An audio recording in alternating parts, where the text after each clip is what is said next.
We'll be live. Hello, Durud and Shalom. Welcome back, everyone. Today we have some good news. Today is going to be a good day.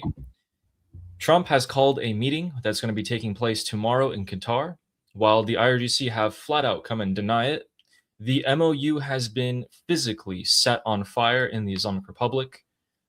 Congress is being briefed. The ship traffic has been halted to a standstill, probably lower than when the war was actually going on. There are some key signals inside the Islamic Republic that are pointing to its downfall, with someone on state media openly talking about the dissolution of the IRGC itself, and the Assembly of Experts finally coming out with an outcry. The Kurds have launched a full-out invasion of Iran at this point, with now being about 70 hours of heavy fighting. The Islamic Republic has resorted to artillery fire, snipers, and FPV drones to repel hundreds of Kurdish fighters that have invaded into Iran, and they are trying to keep this on the down low. We have targeted assassinations of IRGC officers and admirals that have happened today, as well as Quds Force-affiliated terrorists of the Islamic Republic being caught in Israel.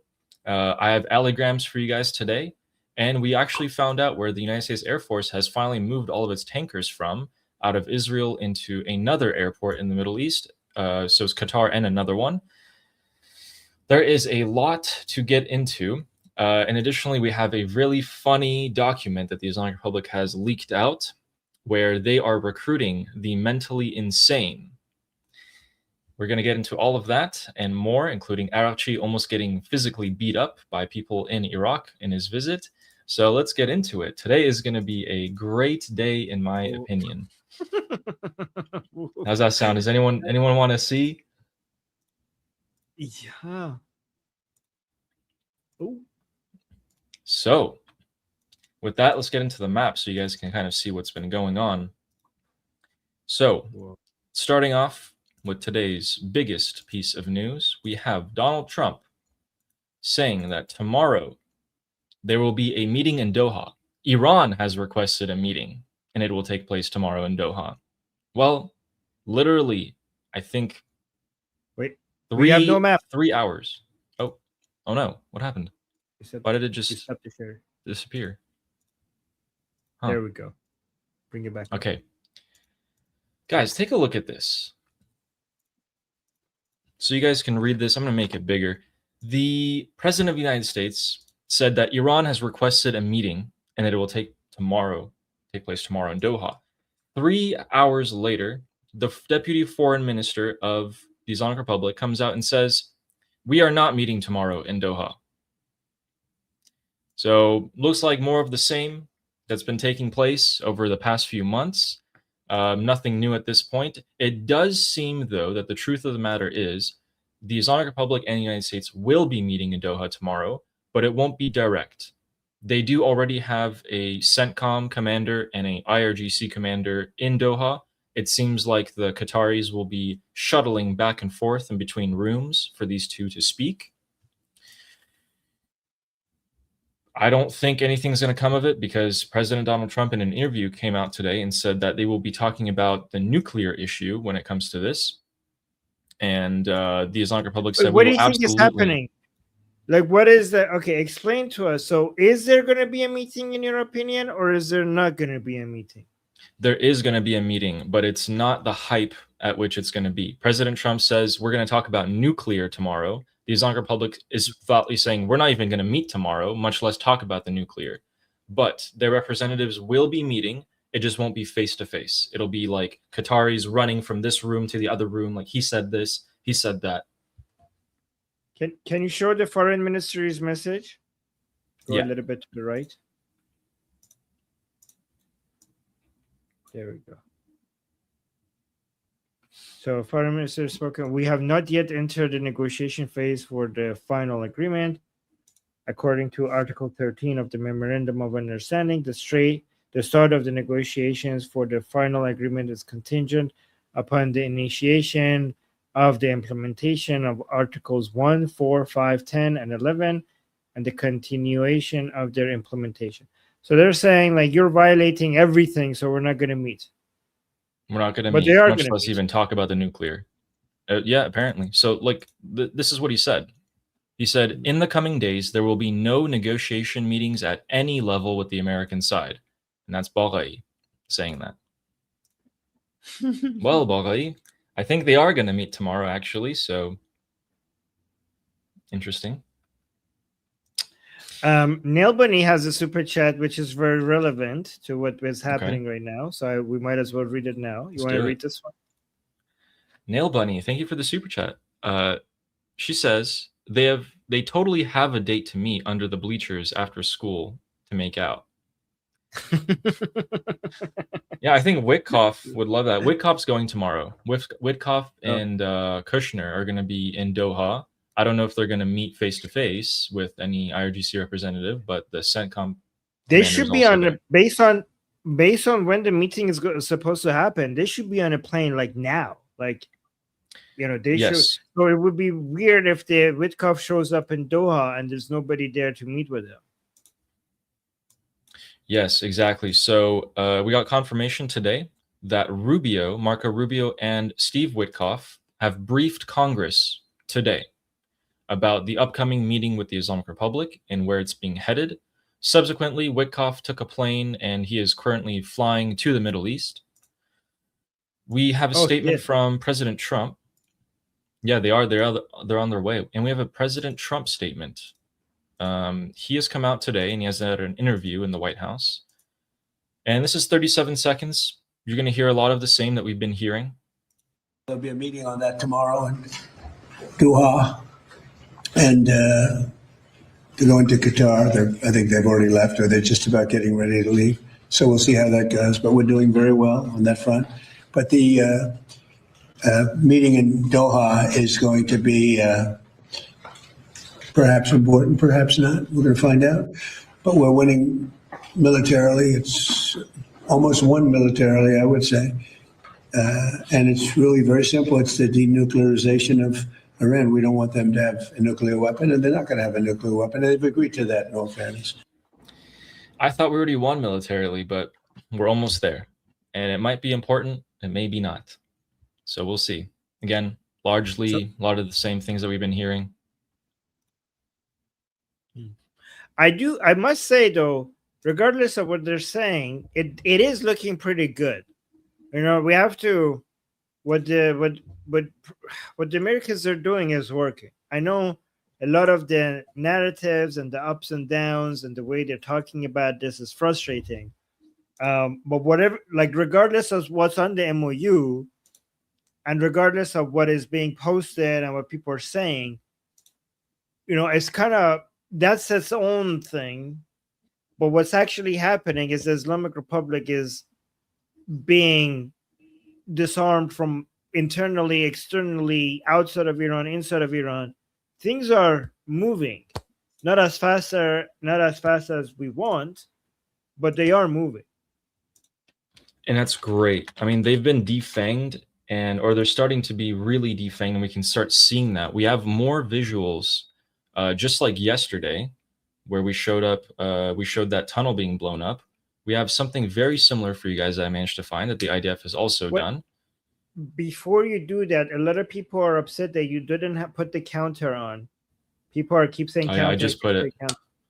You just put it. Okay. I have the super chat counter on now, guys. Thank you so much. Guys, yes. People were rioting in your chat, like, where's the counter? All right, the counter is here. Okay. We're on. And you're completely right. You know, in fact, the Islamic Republic believes that it's lost the long game in Lebanon, and I think it's going to start switching its attention fully into the Persian Gulf. It's going to do that. And guys, the first step of doing this, if I'm the Islamic Republic, this is what they do. They've decided to shift their attention to be fully focused on the Persian Gulf. And the first thing they did was issue a serious warning to Bahrain. I don't know why, but they're like, Bahrain better be in order. They better watch out. It was a direct warning. You know, Bahrain is like the girlfriend they abuse when they're pissed off at other. So you know what it's like? It's like the guy who has a shitty boss and the boss is being abusive to him at work, and he can't do anything about it, so he comes home and he beats his wife instead. That's the relationship between the Islamic Republic and Bahrain. Yeah, and Bahrain's just one of his wives. One of his wives. So the Supreme Leader's advisor said, we're going to have a serious warning is being given to the Bahrainis to know their limits. And Bahrain's like, you're hitting me like every day. You're beating me every day. What do you mean? I'm sorry. I'm so sorry, Bahrainian people. Is that what they're called? Yeah. Bahrainian? Is that how you refer to them? Bahraini, I think. Bahrainian. So Bahrain. if we just listen to Trump's statement right now, Armin, you saw him say, oh, it might be important. It might be not. And, you know, this video... Okay. It was actually important. The assembly of experts ended up being very important. So yeah, you we'll were talk right. about that. You were right. I was wrong. We were you were right. right. We were right. We were no, right. No. You were more right. You were more right than me. So I have to give you. I was a little more right, but you were also right. And oh wow! Look at this, Ali being kind. Instead of owning it, we're like, okay, I was right and Armin was wrong. He's like, I was just a bit more right. He's being so kind. It's just no, you were right. I was wrong. Yeah. Well, anyway, guys, in the north of Iran, I have found you a video. If you want to know how the MOU is going, this is people in the city of Amol in the northern coast of Iran have set up a rally. And in this rally, they give us a very good visual indication of how we all feel about the MOU. In fact, they're holding up the MOU right there. They're kind of screaming, so I'm going to mute that. But they set it on fire. Oh my God.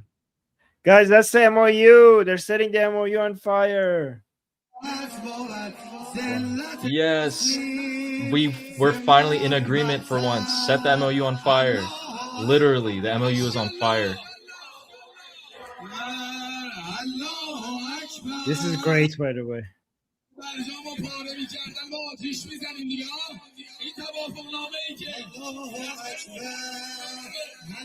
You know what he said? He said if Trump tore apart the JCPOA, we burn the MOU.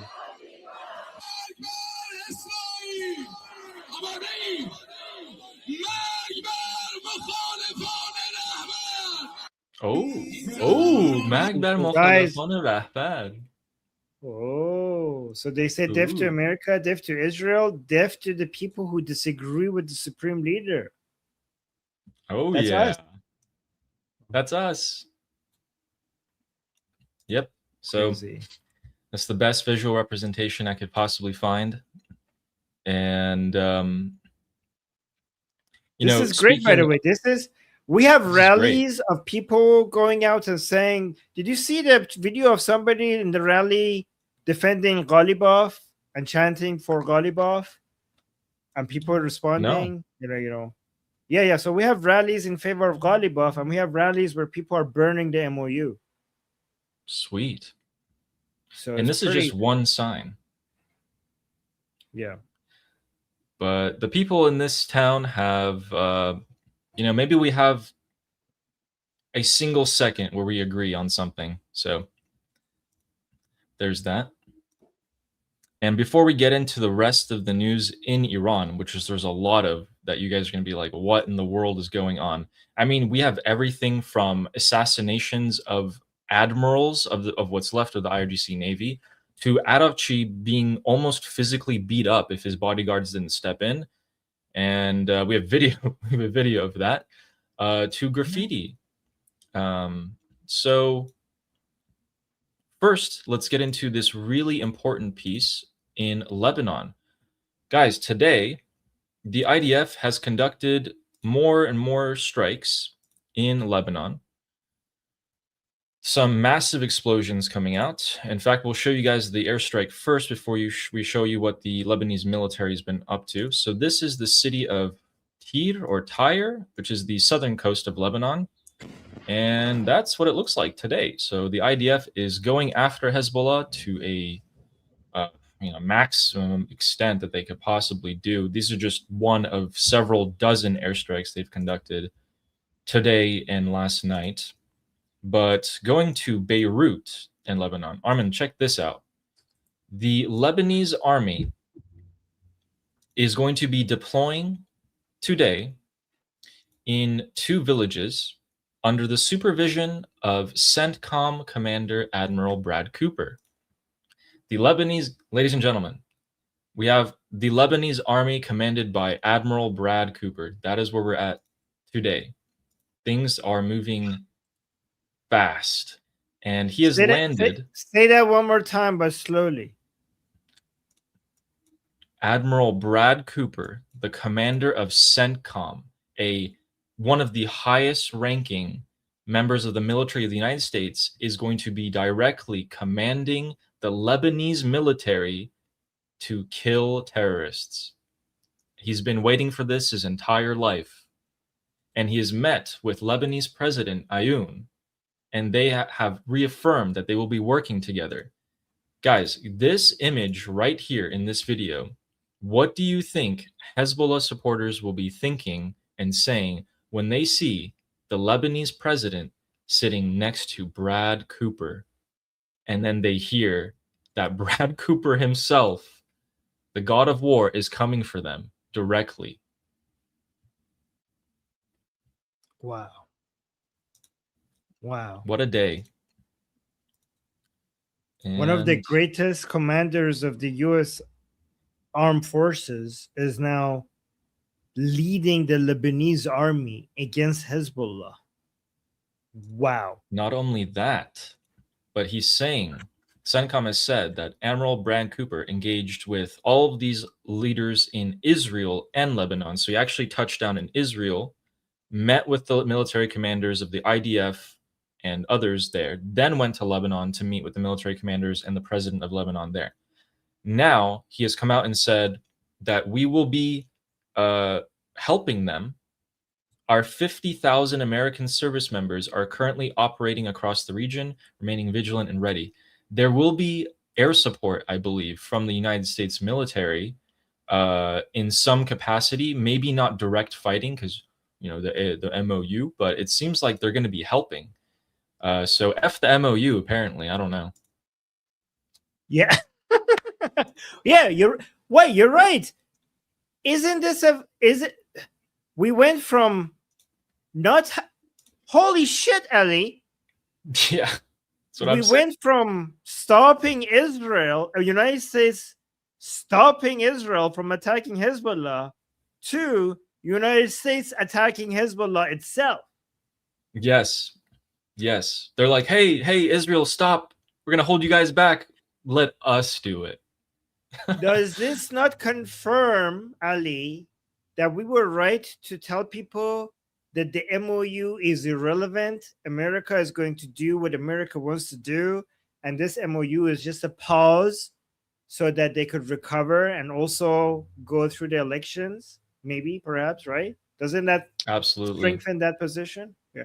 Also, Ali, isn't this a great practice model for eventually when we have an army of Iranian people against the IRGC, to maybe one day they could be commanded before we actually get our own strong army ourselves, once we have the Iranian freedom fighters armed?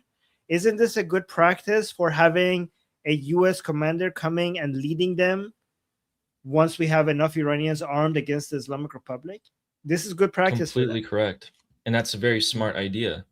For them to gather data on training these the Lebanese military, who are not very well equipped or funded or trained, for him to come in, get an idea of where they're at, give them direction, see what their capabilities are. That's a very good benchmark for potentially training Iranians to fight the IRGC or the future military of Iran. Who knows?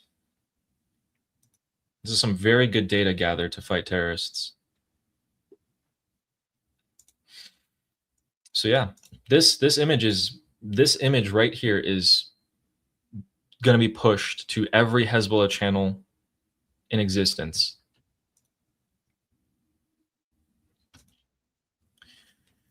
We have some crazy statements this coming is- out of Israel. You know how yesterday I told you that I hope the Americans are actually. So we saw segment 11 of the peace agreement between Lebanon and Israel. The Article 11 was committed the Americans to participating in making this happen. And I'm like, I hope that's a lot of commitment. I don't know. It doesn't say, it does say commit. It doesn't say commit how much. And now we're saying we have Admiral Cooper in Lebanon next to the Lebanese flag. That's a lot of commitments. Let's see where it goes.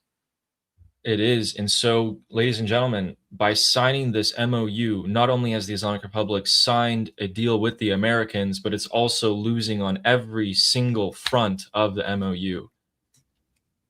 And that is why they are burning the MOU in Iran.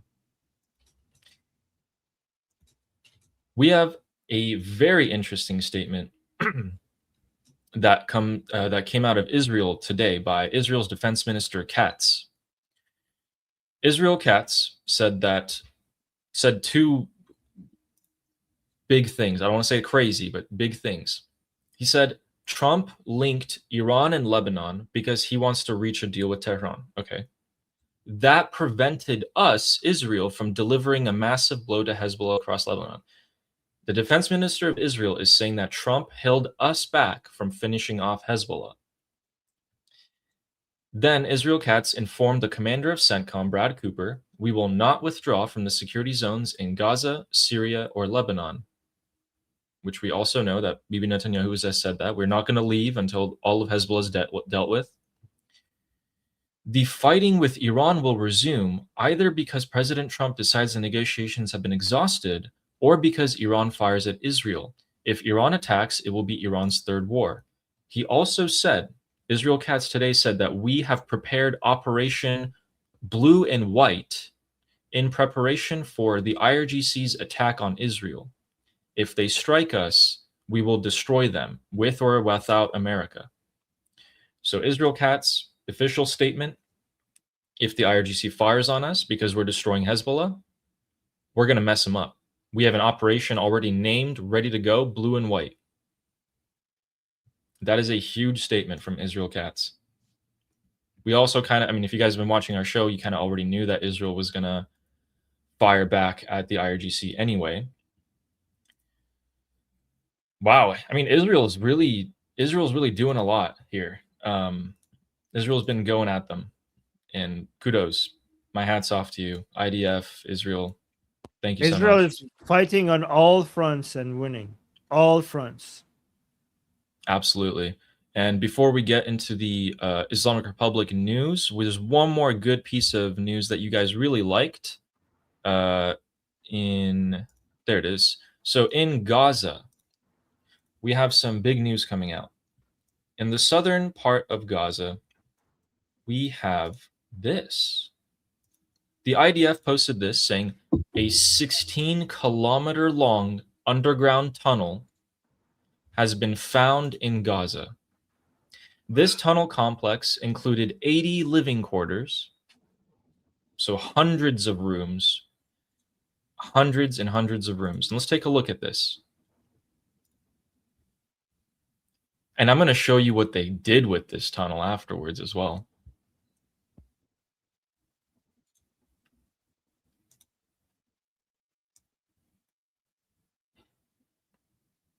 So let's take a look at inside of it. This is what it looks like pretty much. So this is they went and mapped this out, but what it looks like is just rooms upon rooms and rooms, blast doors, food, bathrooms, everything. And yeah, I mean, you can see how these terrorists live. It's gonna stink. Yeah. Oh man, it must be hot in there. It must be smelly. Yeah. So this disgusting tunnel. This disgusting tunnel cost billions of dollars to make, and every time I see something like this, I have to remind people that is the wealth of the Iranian people stolen from them and spent on building shit like that. Yes, absolutely. That is the wealth of us. And this is what's about to happen to that wealth. Yesterday, we saw that the IDF completely blew up an underground headquarters of Hezbollah. Well, today, to Hamas, they did this to that tunnel. So this is, guys, this is 16 kilometers long. These are 16 kilometers of tunnels. Can anyone take a guess at what this liquid is? Is that gasoline? What is that? Is that what? That is is that cement. Something? Oh. The IDF has poured millions of cubic tons of cement into these tunnels and has sealed them up for good, never to be ever used again.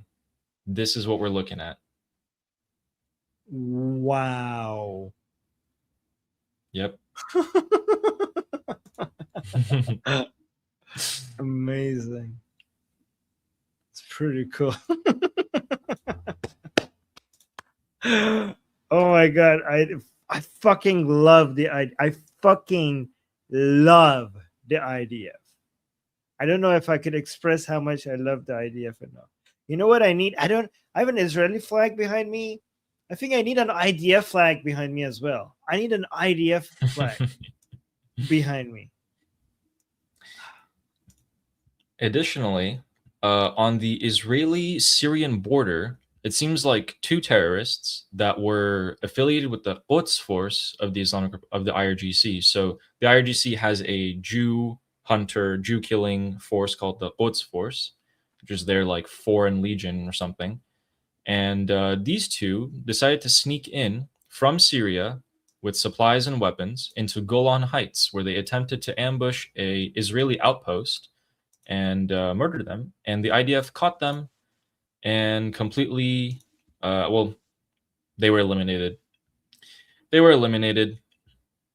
So they were dispatched by Iran or the Quds force, which is the same thing.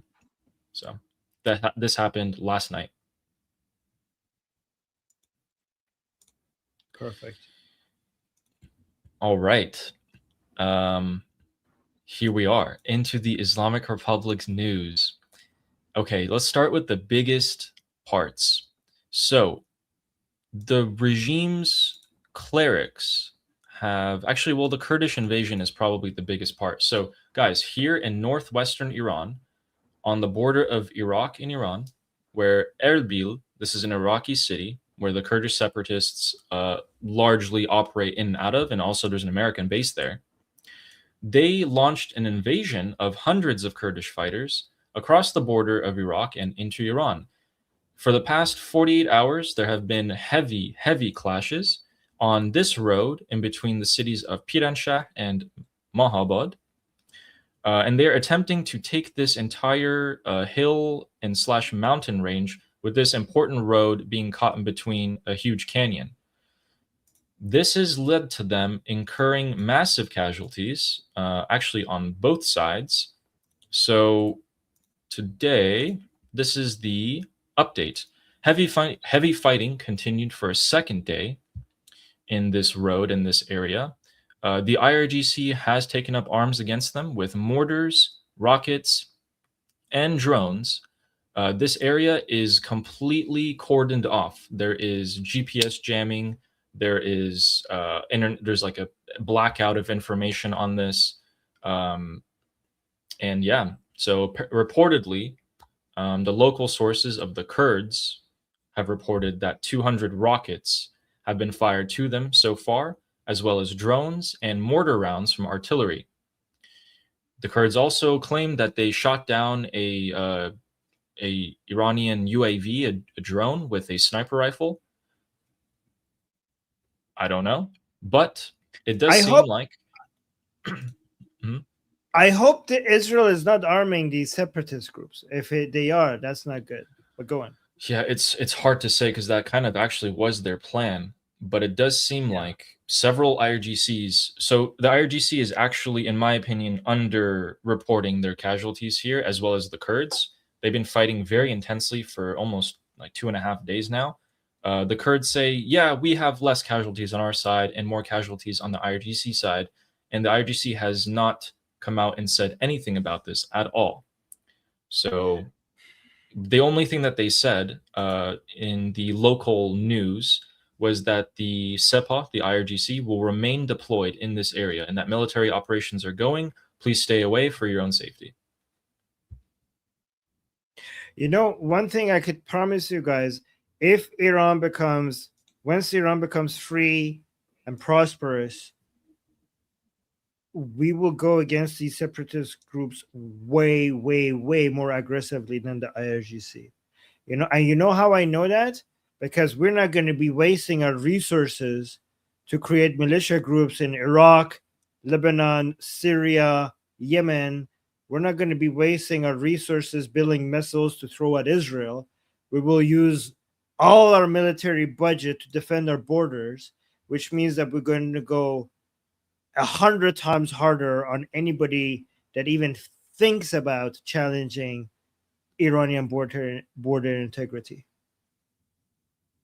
Absolutely. We're going to hunt these guys down to the last man in Afghanistan, Pakistan, Iraq,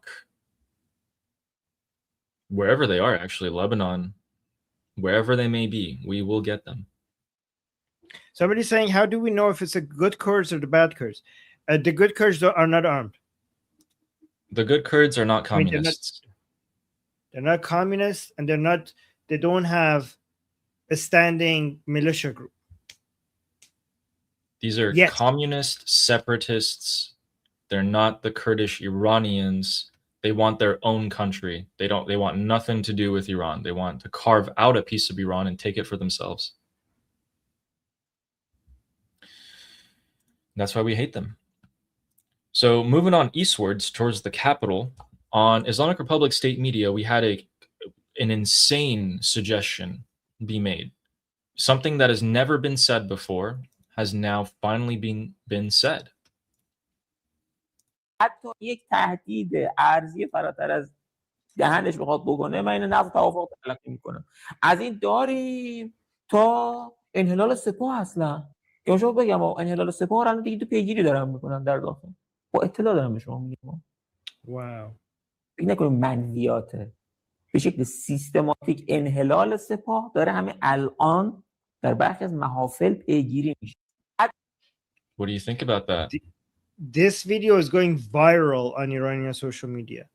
I keep forgetting his name, but this is one of the most important political and analysts inside Iran with ties to some of the highest intelligence officials within the Islamic Republic.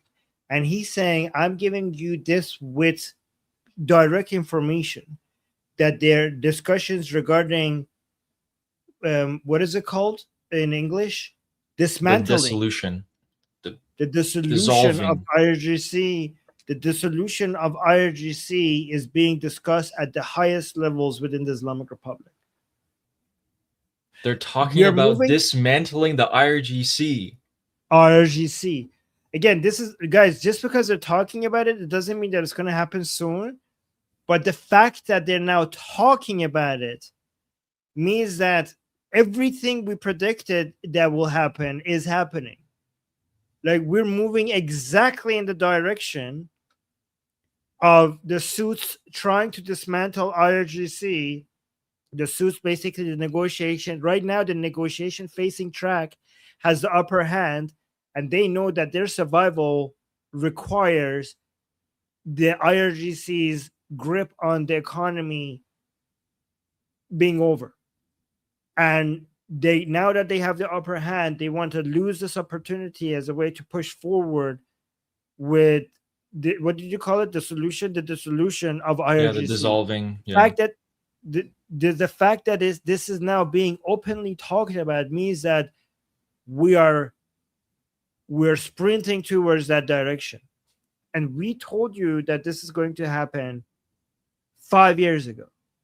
5 years ago.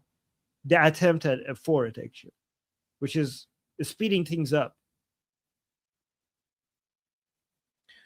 I mean, that was a huge prediction to make 5 years ago that you made. I don't think people weren't even thinking about that being a possibility until, I mean, some people weren't even thinking about it until today, hearing this. So yeah, that's never been said before. No one has said that ever. Well, I mean, if you follow internal Iranian politics, you could see that this was attempted by people like Rouhani and they failed, right? But Yeah. now it's being the reason why the 4 segments of the Islamic Republic, the Sud segment was occupied by people like Rouhani and Zarif, and they didn't have any power to push for this. But now Ghalibaf has the backing of the American military, so now this is being taken more seriously. Yeah, you know, these guys could be dissolving the IRGC into several fragments and renaming it to something new as well. It could, we have to wait and see what they're actually going to do. Is it just a rebranding? Is it an actual dismantling? We have to wait and see.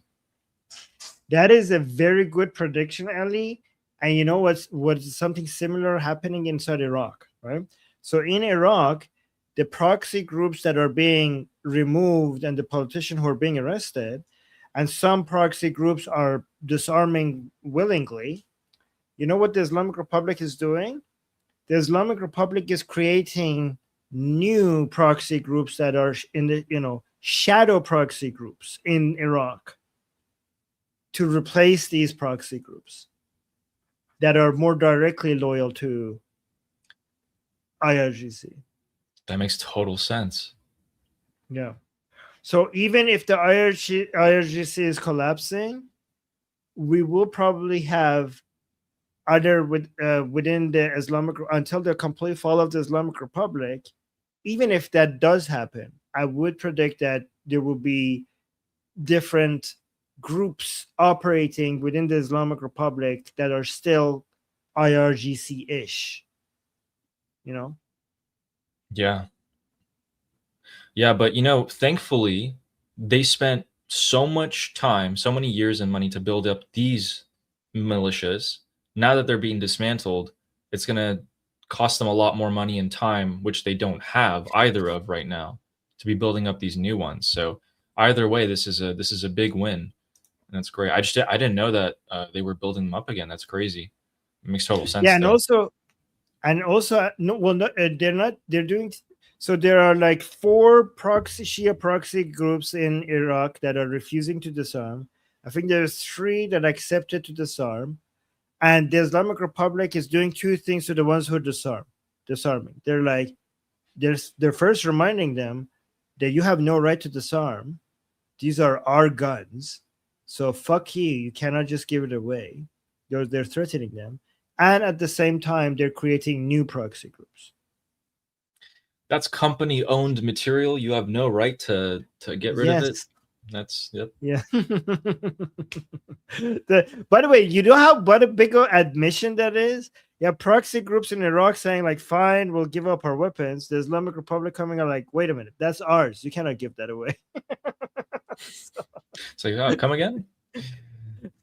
And guys, in Iraq, this is what's happening. So today's the 3rd day that there are massive arrests going on. There have been millions and millions of dollars seized. It's going crazy. It's going to every branch of the government. The Prime Minister of Iraq has said that no one is exempt from this, that discrimination will not be happening when it comes to corruption and the law. He's also given the terrorists in Iraq exactly 3 months from today to completely disarm, or the Iraqi military will do it by force. The Hashd al-Shabi did not like that one bit, and tonight have launched counteroffensives in the cities of Kirkuk and Erbil, with massive explosions ringing out and armed clashes in the streets of Iraq. They're not going to go quiet. They're going to go out with a bang. Wow. Iraq is once again a war zone. You know, the United States is busy on 2 fronts disarming the proxies of the Islamic Republic, and people are acting like the United States is not doing anything against the Islamic Republic. This ceasefire is not a ceasefire at all. They're like, okay, we'll just stop being busy here. Let's go get busy other places. Absolutely. And let's bring down the price of oil while we're at it. So Yeah. Oh, Ali, I have a question regarding the price of oil.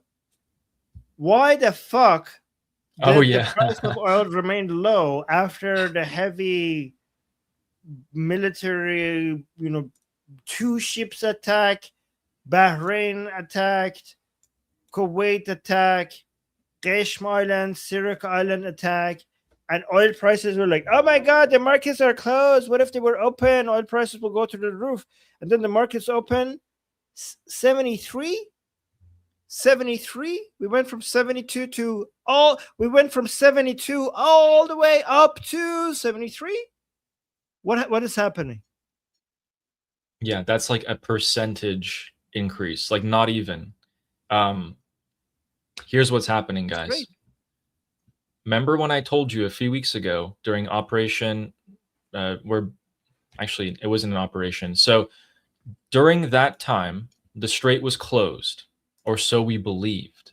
But I was able to find through Chinese satellites that there were actually ships going through the strait at night, lights off, transponder off, and with escorts from the United States Navy.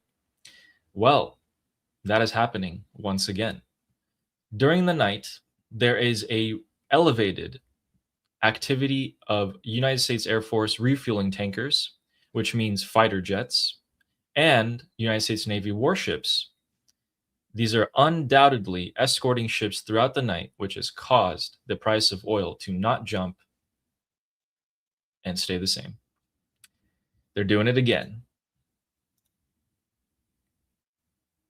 It's almost as if the Islamic Republic Strait of Hormuz card is not a card at all. Nope. And that's the only card that they have left to hold on to. They, at this point, I think they're really waking up.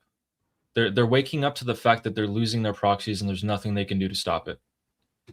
And I think that they're going to latch onto the strait. They have 3 cards: Strait of Hormuz, enriched uranium, proxy groups.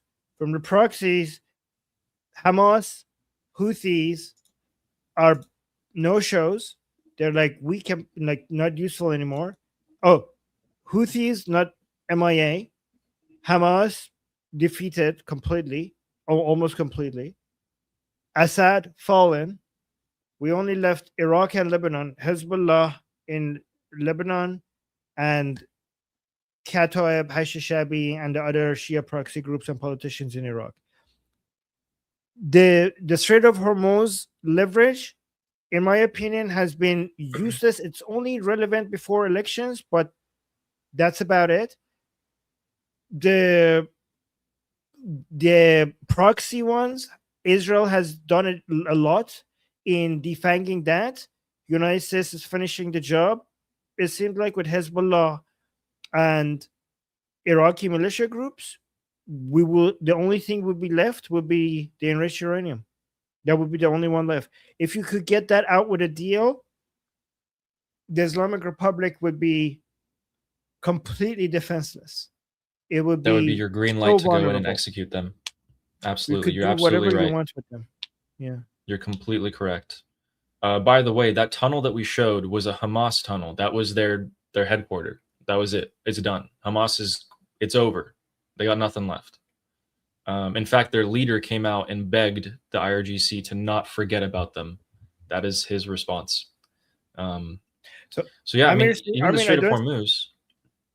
No, so let me respond to that. I'm saying, I don't think we're out of the water yet. That's exactly what I said. I'm saying we're making progress. Obviously we have made the enriched uranium is still in Iran. IAEA is not in Iran. And even if they were, we're not going to see if they have access to it everywhere. Hezbollah is still a thing. The proxy Shia groups are still a thing in Iraq. So I didn't suggest at all that we're out of the waters. I'm just saying that we're making great progress. That's what I'm saying. Yeah. I'm in a good mood because in this week we've seen the military objectives slowly being met, the results of them being met, which means if you're seeing it being met, this entire time they were working towards it. So with that, and with that, guys, we're going to read the super chats right now. We have a few, and then we're going to show you perhaps the biggest sign that the Islamic Republic is fracturing. The clerical class is completely clashing with the IRGC, or so. I mean, they thought they were working with the IRGC, but now it turns out they're clashing with and they got completely duped. They got tricked. They're backpedaling. Everything's going to shit. No one knows what's going on. And we're going to get into that in just a second, along with Arakchi almost got beat up. It was so close. We have the video footage of that for you guys. We're going to get into that real quick. So with that, Duan not only became a YouTube member on your channel, but also became a YouTube member on my channel, because there's 2 notifications. Thank you, Duan. Thank you. Very kind of you. Nice. And Justin saying, I think Jew Hater was one of those Iraqi officials nabbed. He had a lot of money. Yeah, maybe you're right. You're right. That's where the money was coming from. Oh my God. Yeah, he did have a lot of money, Justin. You're right. Yeah. And Amy saying, hashtag Armin's Army. No. Armin's Army. I'm going to add that to the merch Armin's list. Army.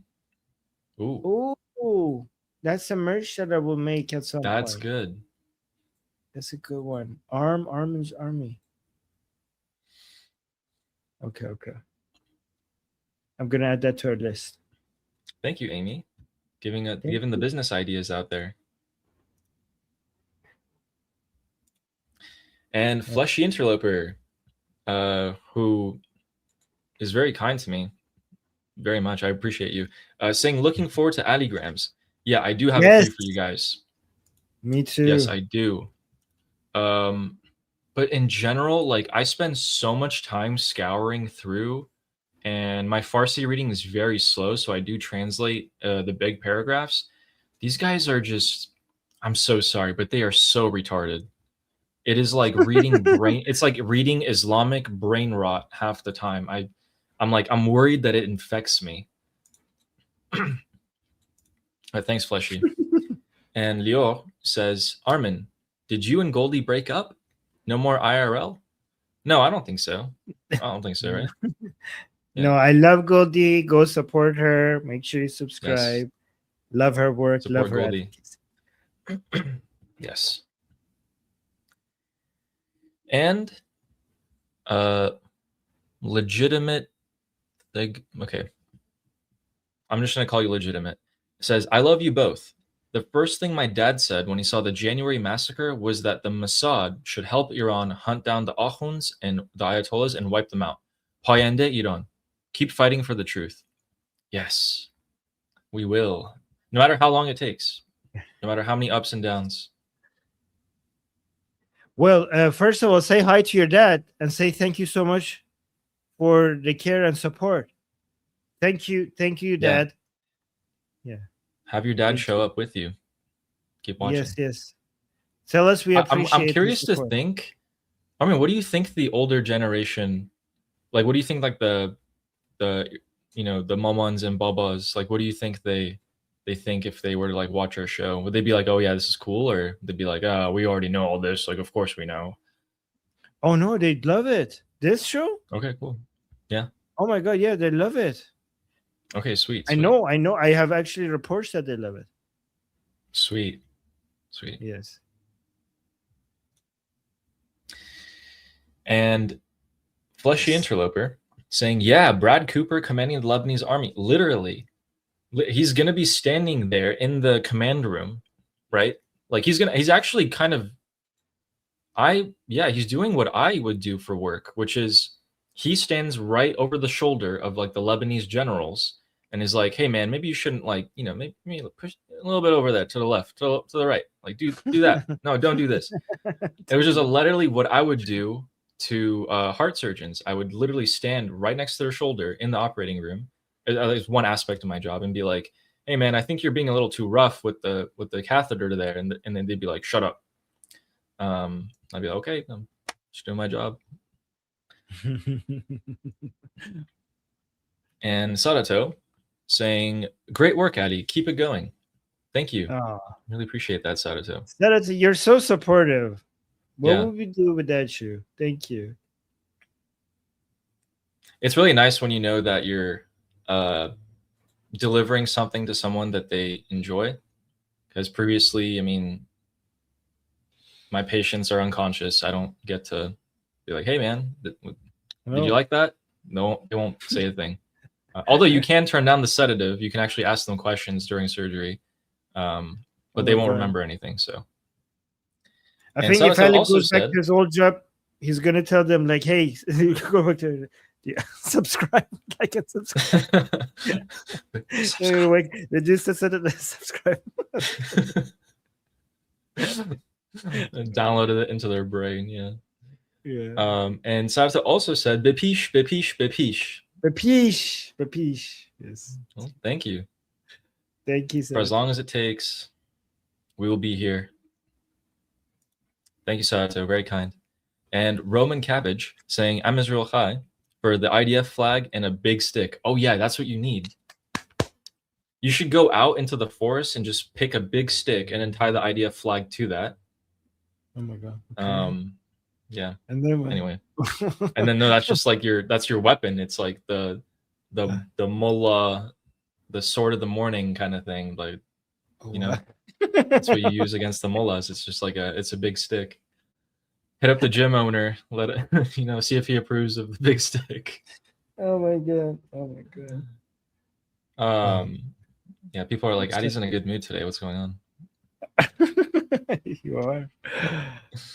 And thanks, Roman Cabbage. And Fleshy Anteloper, who says, a bunch of oil got out before the closure.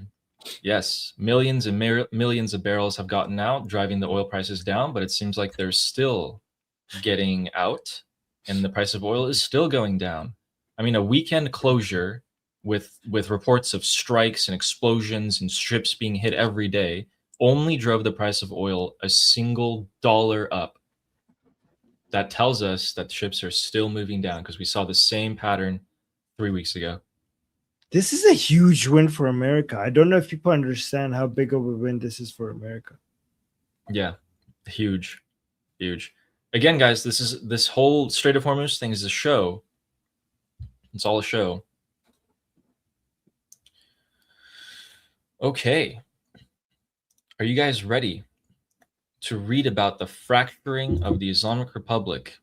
Their ideology is clashing. The turbans are clashing with the boots. This is what's going on. So this is an Iran International article. These are who we're talking about. These people with the black and white turbans. This is the quote unquote assembly of experts. Wait. They're all like 130 wait. years old. Let's show it to them in the boom boom sheet. Oh yeah. So people have an understanding about the position. Okay, so these people are over. By the way, isn't it crazy that we have a literal boom boom sheet? Like we have a list of people. Imagine anyone just joins in randomly right now and they're like, there's these guys have a list. Like, is YouTube allowing this? There's a list of people with like skulls and crossbones next to them. Yeah, that's fine. Actually, it has the Guardian Council there, but it doesn't have the Assembly of Experts there.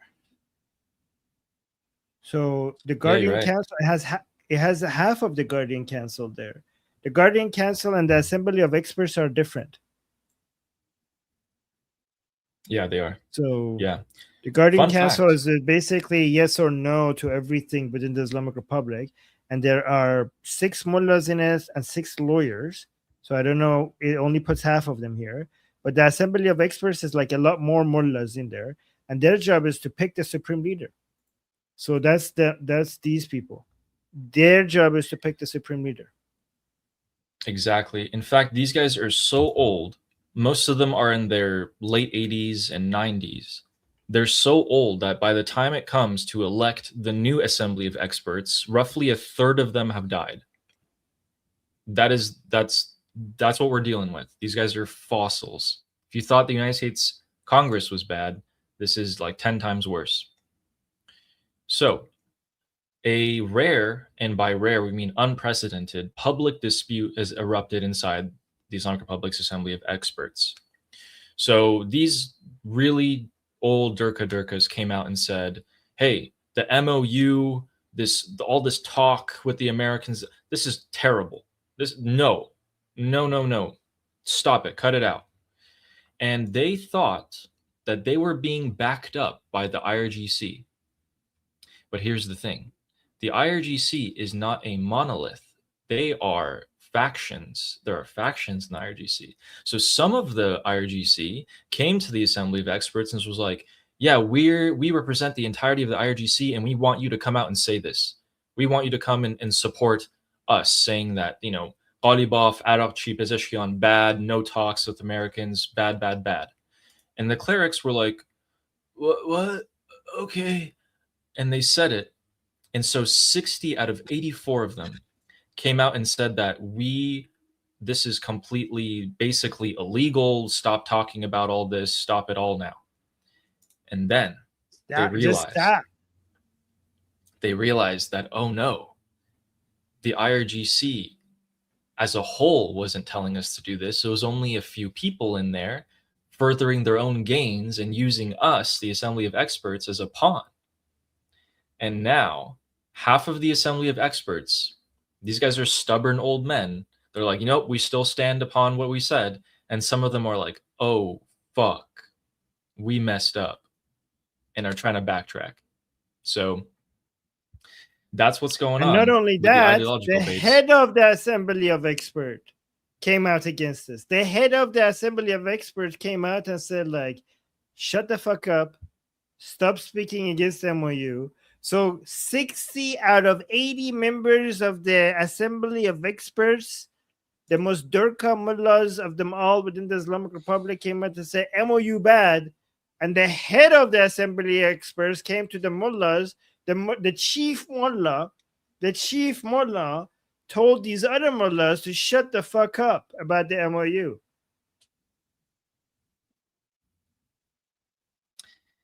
That's not looking good. If you're really Durka in the Islamic Republic, this is not looking good for you.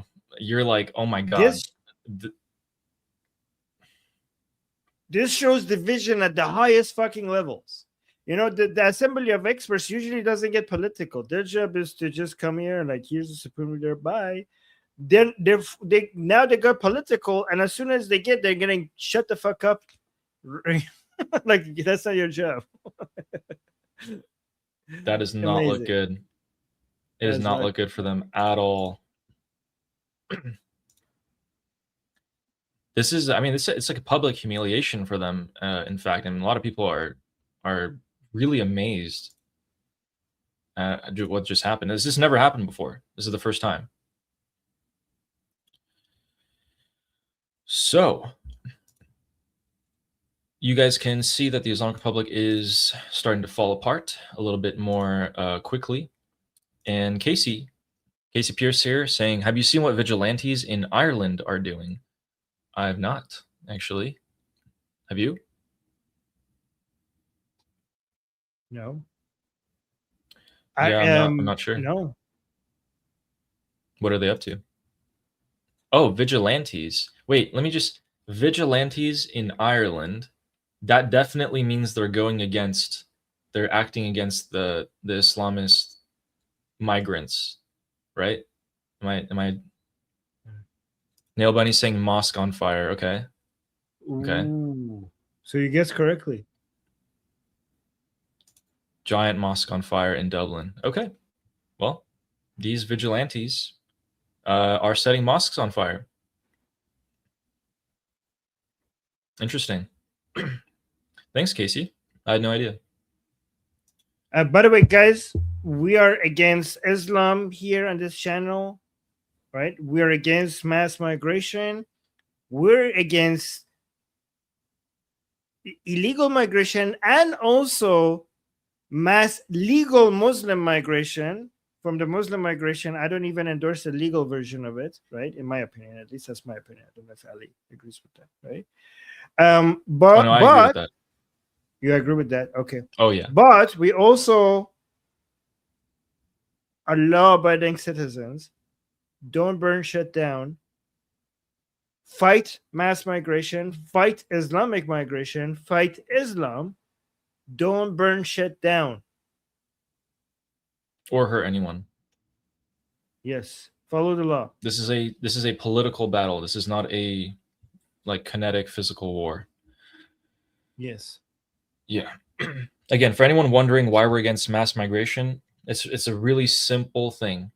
If you bring in a small amount of people and put them into a new country, they are forced to assimilate. They are forced to adopt that country's customs, language, way of life.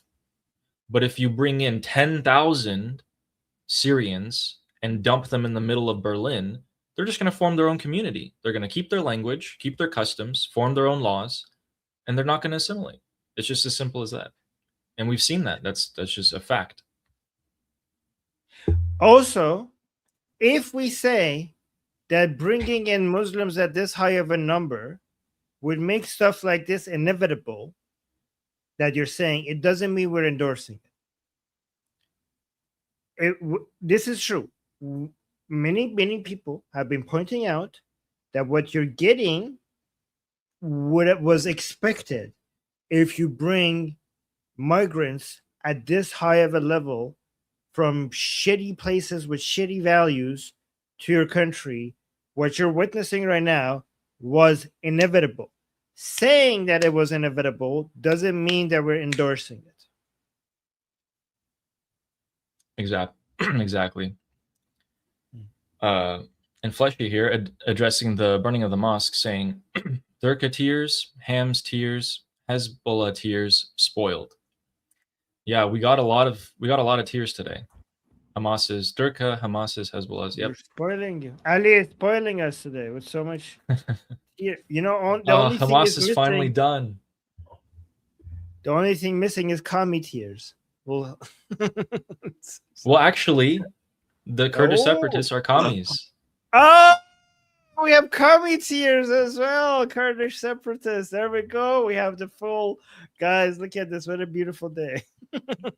Such a great day. Oh my God. And thank you, Fleshy. And Nima Farce saying, do you guys see a difference between a moderate and fundamental Muslim? For example, a Sufi Muslim versus a Wahhabi Muslim.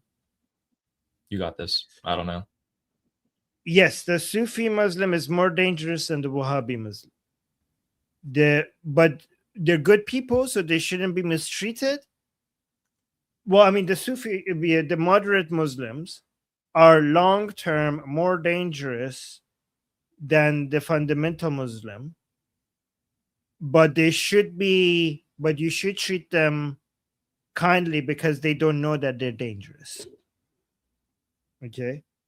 So the moderate Muslim, the difference between a moderate Muslim and a fundamentalist Muslim is that the moderate Muslim is moderate because they're not following Islam as much as a fundamentalist Muslim. It's not because they have a better version of Islam. They are better people because they're not following Islam. They're not better Muslims because they have a better version of Islam. They're better people because they're following Islam less. But so because they're better people, we should be treating them better. We should be treating them with respect. But they could end up being more dangerous because they legitimize Islam. Because their kindness and them being good people is used as a way for the fundamentalist Muslim to make Islam, keep Islam relevant, give legitimacy to Islam, and therefore create the framework and the environment for Islam to grow, for some of them to end up becoming fundamentalist Muslims and cause damage to society. Thank you for teaching us. I would not have known that. That's why you watch Armin. Oh, thank you. Thanks, Nima, for that question. So, are you guys ready? Yes. Are you guys ready to see your favorite foreign minister get almost jumped by many men. So, as we saw, as soon as the Iraq kerfuffle happened, the Islamic Republic freaked out at the fact that all these, IRGC-backed politicians in Iraq were being arrested, and immediately sent Arakchi into Baghdad to try and figure out what's really going on. After that, he started paying his respects to the religious shrines and mosques and, Qasim Soleimani being murdered and all that. And he made his way down to Karbala, which is a very, very religious city for Shia Muslims. And here in Karbala, while attending a mosque, the shrine of Hussein ibn Ali, which is the third Imam. Is that the third Imam? Hussein? Yes. Yeah, the third Imam of Ali, Islam. Ali is number 1, Hassan is number 2, Hussein is number 3, the grandson of Prophet Muhammad. Gotcha. While he was attending this, just take a look.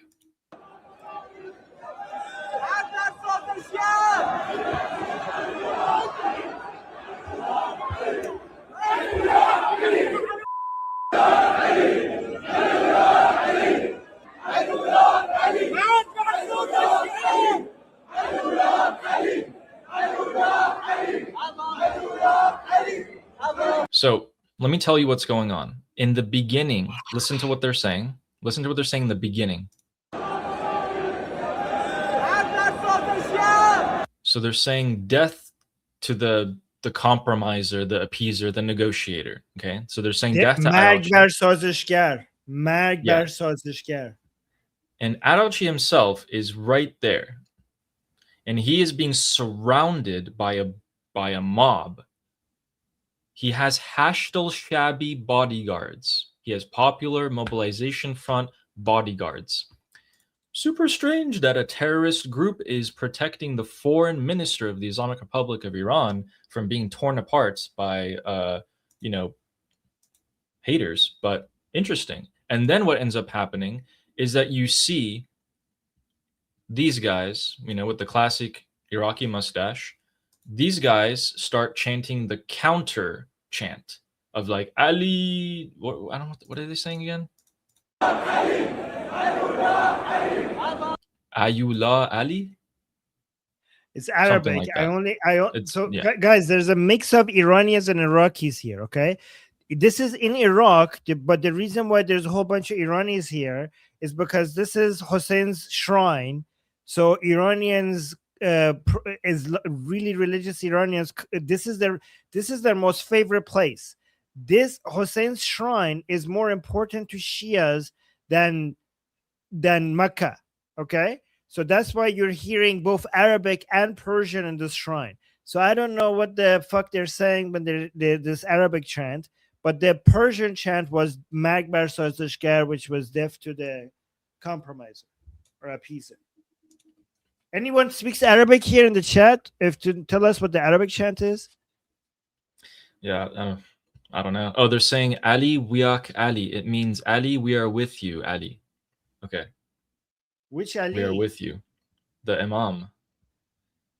I know, but which Imam? Like Ali Khamenei or Imam Ali ibn Abi Talib? There's two. I don't know. They really make it easy for themselves, huh? They don't really specify. Okay. But yeah. Ali, we're with you. Yeah, so apparently people are saying there was like 20, 30 Iraqi Iranians who were going to go and beat him up or potentially eliminate him.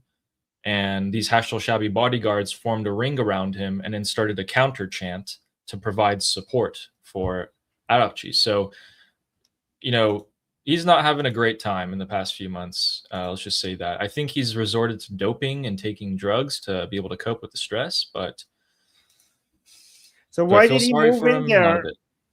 Why did he go in there? Well, did he not see this coming? Maybe he went there with a whole bunch of Hashd al-Shabi around him, thinking that he's safe. Yeah, I mean, he had probably close to 50 bodyguards around him from these terrorists. So, yeah, I don't know. There was a lot. But yeah, that's the talk of the town. Arakchi was in Iraq recently We saw him 2 days ago at the site where Qasem Soleimani was killed. We saw him going to Iraq because he's concerned with this new prime minister going against the Islamic Republic interests. But while he was there, he went to the shrine of Hussein in Karbala, right? Exactly. And this is what happened. That's what happened. Yes. Hussein's shrine, or as other people are calling it here, the red light district. It's fitting. Yeah, and apparently the funeral procession for Ali Khamenei, the former supreme leader, will also be, looks like they're going to take him to Karbala and Najaf.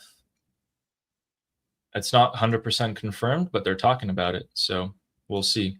And speaking about the funeral procession for this former supreme leader Ali Khamenei, who spent his entire life saying "Death to America" and died within 2 seconds of the war. Wait, before you go there, Bill is asking a good question. What was he actually going to do there? So that's a very good question, guy.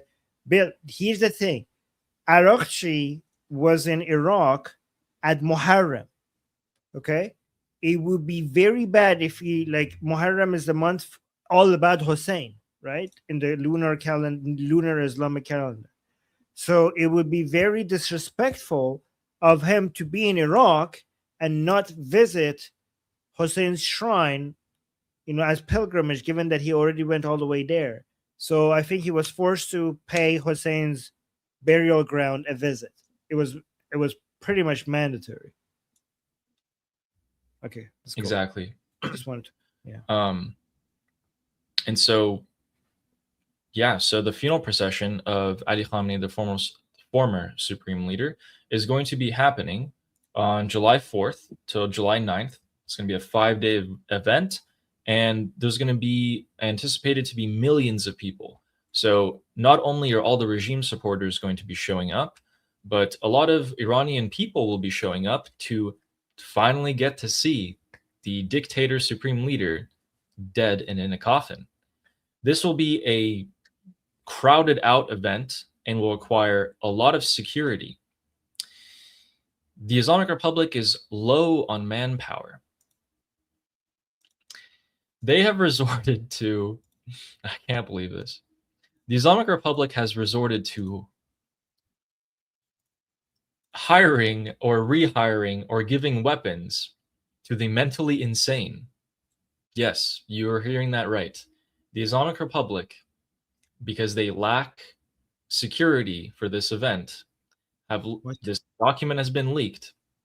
And in this, ignore the image on the left, but the image on the right is the document in which they are ordering for the rearming or rehiring of the mentally insane.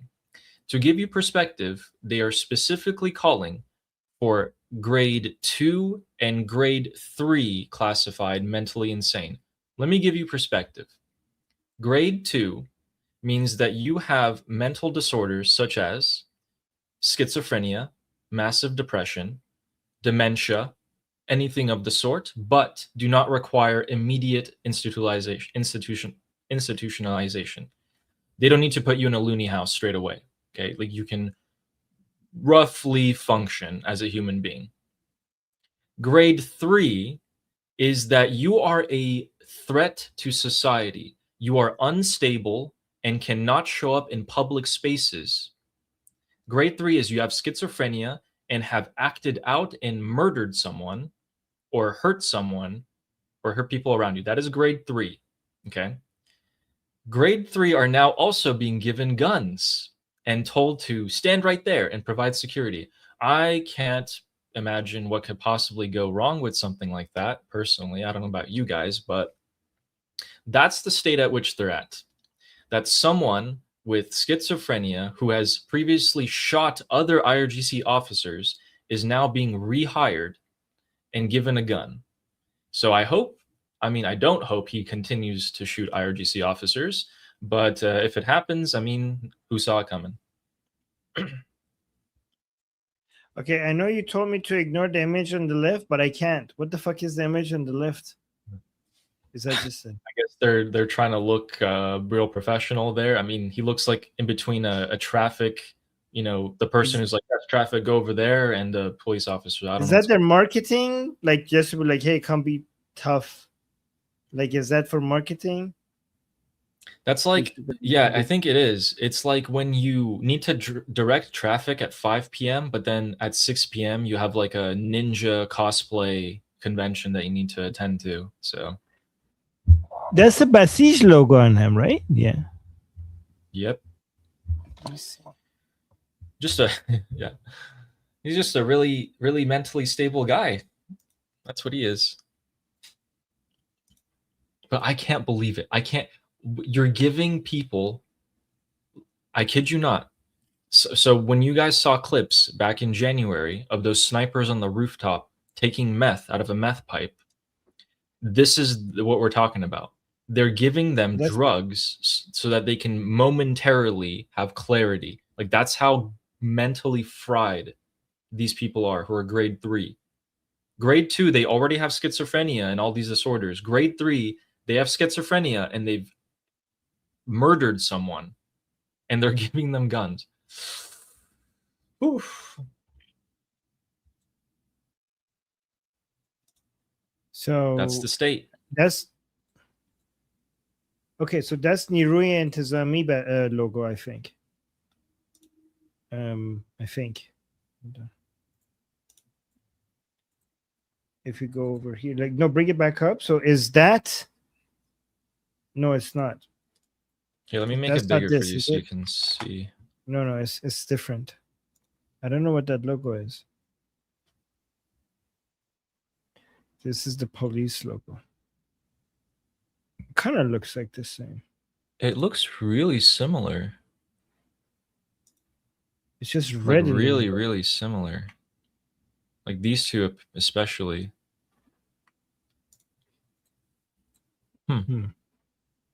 Anyway.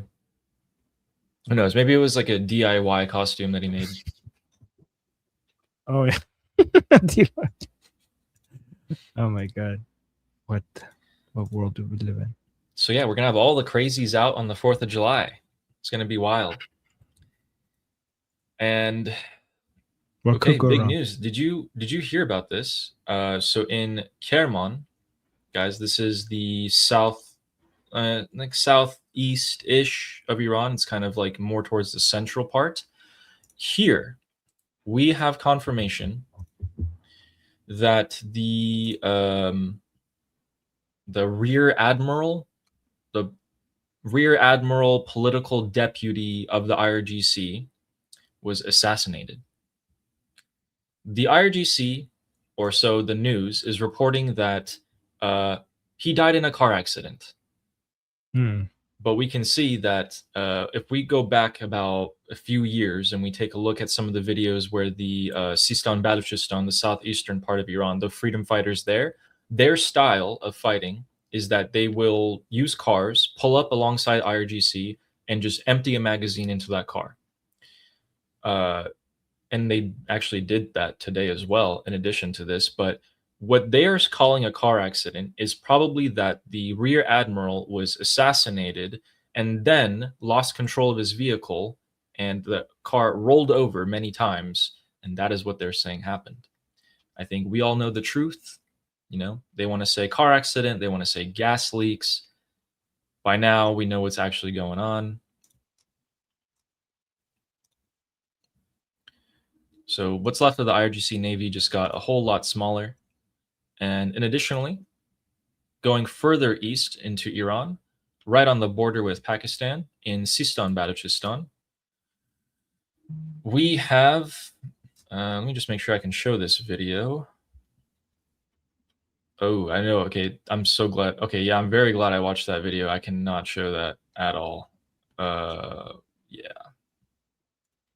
Anyway, that is going to get us kicked off of YouTube. So I will just give you a report. Where you see that marker, around 8 p.m. in Iran last night. So just it's right now. It's like what? It's 2:30 a.m. So about 5 hours, 5-6 hours ago, near a IRGC building base, police station, whatever you want to call it. One of the intelligence officers for the IRGC in this area just clocked out of work, picked up his family, or actually his wife picked him up from work. He clocked out, got in the car with his wife and 3-year-old child, when a Sistan Balochistan freedom fighter, resistance, terrorist, depends on who you ask, I don't know, pulled up beside his vehicle and emptied a magazine of bullets into it. The wife and child did not suffer did not suffer any wounds, but the IRGC officer himself was taken out immediately. There's a video of that, and it's definitely not allowed to be shown on YouTube there. But we have confirmation. What do you think of is this. happening? What is your see assessment? We see Sistan Balochistan fighters do this pretty often. And in fact, in the last 5 months, this is probably the 6th or 7th time that they've done this. So it doesn't seem to be a too rare of an incident. But yeah, so police are saying we are still working to find the culprits here. But this was very targeted. This was an intelligence officer of the IRGC.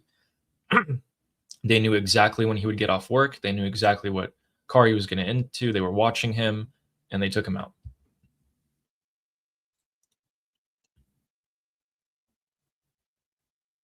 I'll repost it if anyone wants to see that video, but yeah. I'll repost it on my X. And then I can put the link to my X in the chat if you guys want to go check it out on your own.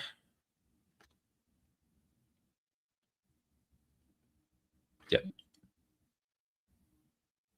Did that go through? Yeah, I hope so. Okay, cool. So that happened. Going back onto the map. Right before we get into alligrams, let's check to see. Yep. Guys, so if you heard about the United States Air Force taking out their tankers out of Ben Gurion Airport, which is in Tel Aviv, don't panic. We found out where the majority of them went when they went to the base in Qatar in the Persian Gulf. So about like between 20 to 30 of them showed up into Qatar, which is a sign of things calming down, because why would you put refueling tankers right next to the Islamic Republic if you thought they were going to get hit? You think you're not going to get hit. But then the other portion of them are still in Israel. For those of you who didn't know, Israel actually stretches all the way down here into the Red Sea onto the Ramon Air Base. And we can see a clip of this here, that people driving by are noticing that there are a lot of United States Air Force refueling tankers all of a sudden appearing there. And yeah, this has been done to make way for tourism in Israel. Commercial flights had nowhere to land in Israel, in Tel Aviv, and so a lot of these planes had to be moved.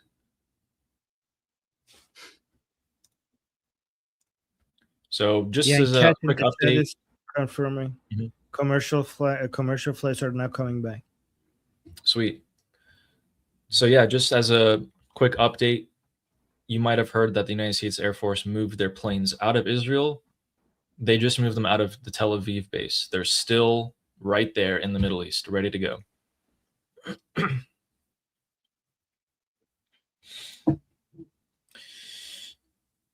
All right.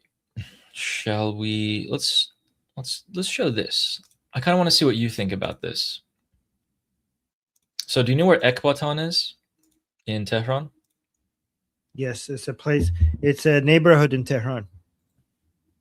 So in a neighborhood, a famous neighborhood in Tehran, we have graffiti. Do you want to tell them what that means? Lanat bar Khomeini, which means curse be upon Khomeini. Let me make this bigger. Lanat bar Jamhur. By the way, guys, Ekbatan is a place where the Islamic Republic has arrested a whole bunch of young people for execution. Yeah. So, Lanat bar Jamhuriya Ishali. So, this is a play on words here.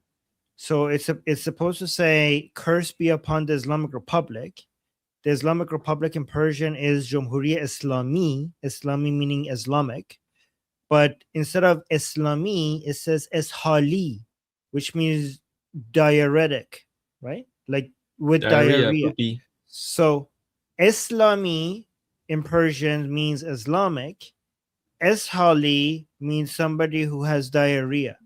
So many times Iranians like to call the Islamic Republic the diuretic republic because Ishali and Islami are very close to each other. So this literally says, "Curse be upon the diuretic republic." So yeah. Yeah. Yeah, exactly. Ishali means diuretic, Islami means Islamic. So it's a play on words.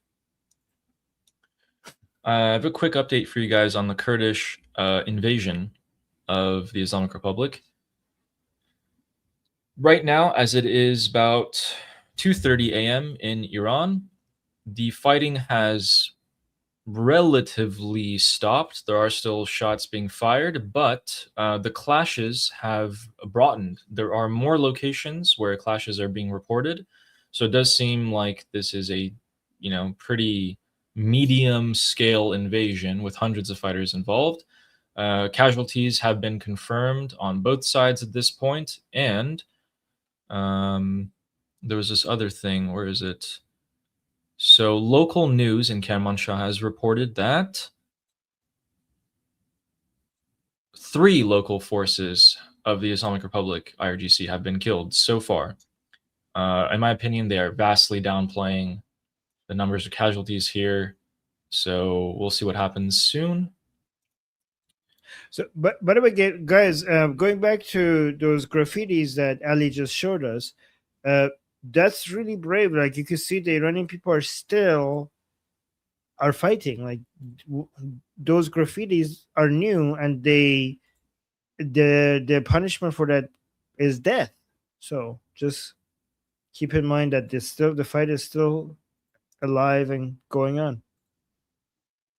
Yeah, exactly. So, right before we get to Alligrams, some of you, if you were watching the tail end of our show yesterday, saw that Jared Kushner and Anna Kasparian have a scandal. Jared Kushner, yesterday, on X, followed Anna Kasparian. Why? I don't know. Anna Kasparian also doesn't know. Someone says, "I am genuinely so curious why he followed you." Anna Kasparian says, "Me too." She has no idea, but she reposted this and for some reason said, "I am not suicidal." I don't know what that means, but I know what sure. that means. I'm not suicidal is correct me if I'm wrong, guys, in the chat. I'm not suicidal is the claim that if the Jews kill me and claim that it was a suicide, I'm here claiming that it was not a suicide. Oh. Guys, if you know Chunky Yogurt, this is his like sidekick. This is his partner on the show that they have. Wow. That's a crazy thing to say. Crazy and disgusting. So some people are saying no, CIA. Okay, around the internet, around the places within the internet where I consume content, when people say that, they're talking about the Jews. So if you mean the CIA, so here's the thing: the Jews or Israelis. People want to pretend that they're not Jew haters. They would say Israelis. I don't think she's talking about the CIA. I might be wrong. I think she's talking Israel. Guys, like I'm pretty sure she's talking Israel because these people are. This was already a thing before Charlie Kirk's assassination. Ever since Charlie Kirk's assassination, and also Epstein, people are like, "It's Israel. Israel will kill you." So usually when you say I'm not suicidal, you're basically saying Israel will come kill me and claim that it was a suicide, and I'm clearing it out before it happens.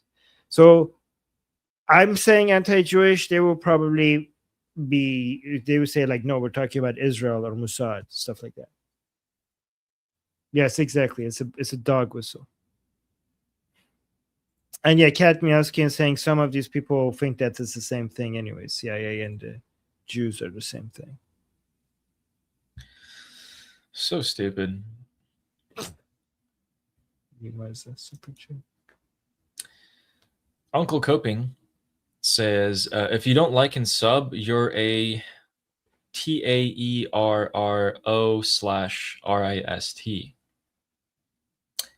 Hashtag Armin Iran.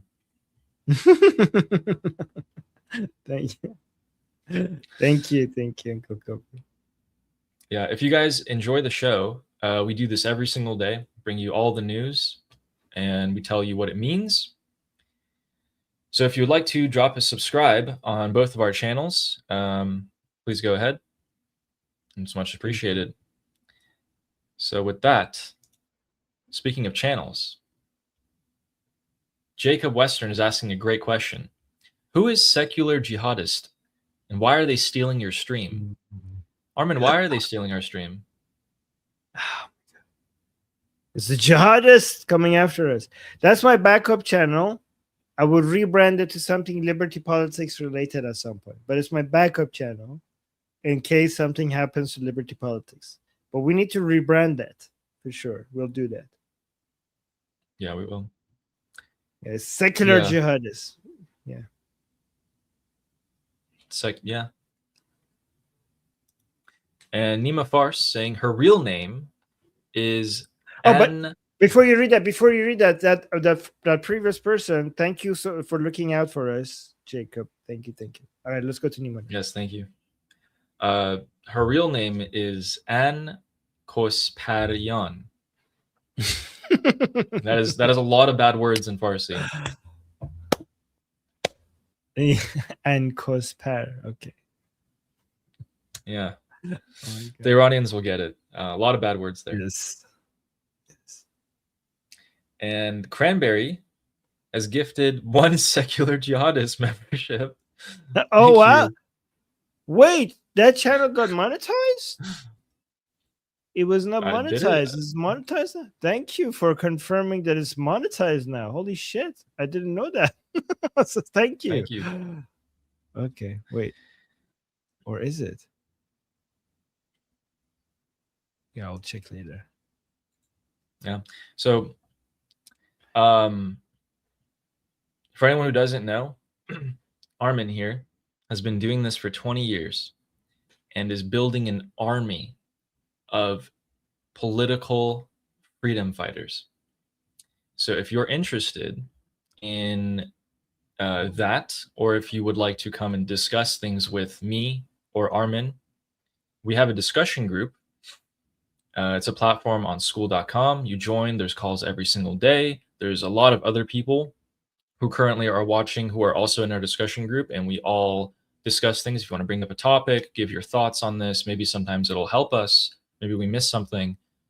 This is what it looks like. And if you want, on the top left, there's a QR code. If you scan it, it'll bring you there. If not, every single one of our videos has a link in the description and in the chat. Click on the link. It'll take you straight to here. It's free to sign up. Yes.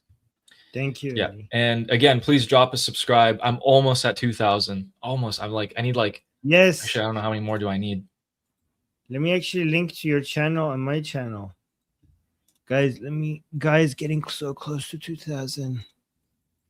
No, I'm sorry. I need 50. Yes.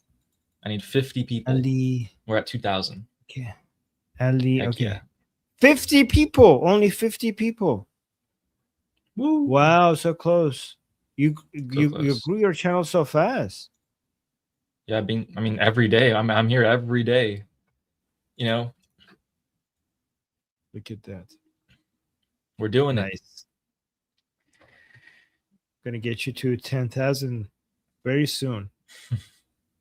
Oh my God, with the ants, people with the ants, we will overcome the ants. You guys. Oh my God. And so now we did all the self promos, the shameless self promos that we've done. We can give you guys. Oh, what's this? Can I do this before we do the alligrams? This is pretty good. Let's hear it. So this guy is going to expose the infighting of the Kafan Pushan within Iran. So this guy is pro-regime, pro-negotiation. Okay? These people he's going to expose are pro-regime, anti-negotiation, anti-MOU people. Okay? So guys, you're with me? Like everybody in the chat. Pro-regime, pro-negotiations. These people he's going to be exposing are exposed pro-regime, anti-MOU, anti-negotiations. Okay? So let's go through this. This is going to be very educational to the level of infighting within the Islamic Republic. Okay?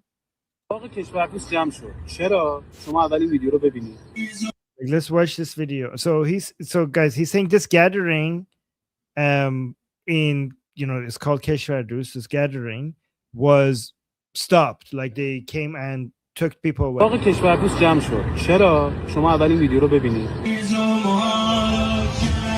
So guys, you see these people over here, they had this gathering in this platform, in this venue, and you can see some of them are wearing white. That is a shroud, basically saying that we will fight for Islam against the MOU, against the negotiations with the Americans until we die. That's why they're wearing shrouds.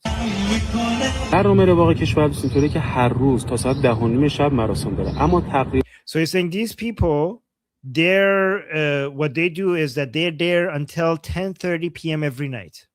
They could go there and they have these things against the deal, against the negotiations. Every night they're there until 10 p.m. And then after 10 p.m., all the speakers are turned off, all the lights are turned off. Why? For the neighbors and the people who are wanting to sleep and everybody. That's why they turn off the lights and the speakers.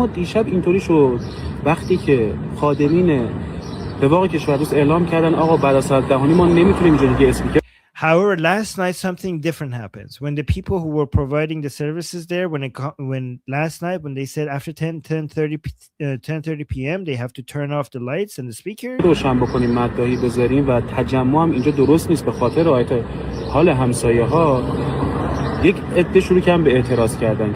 It's like some people there started attacking, like resisting, turning off the lights and speakers. They started protesting against the people who, the staff of that venue.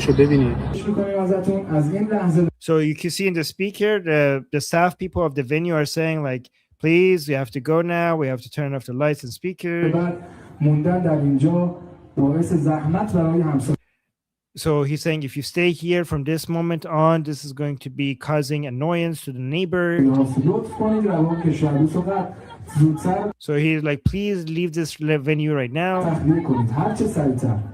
Like fast, please, everybody, immediately, everybody leave the venue.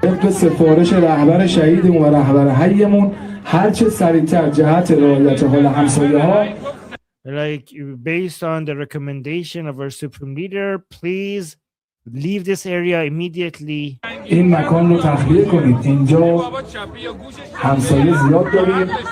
Like we have so many neighbors here, you should be leaving now. Like these people are saying like, we don't need speakers, we just want to sit here. Like we will turn off our speakers and we just sit here. Like if you want to turn off their, like lower their speakers, let us just continue sitting here.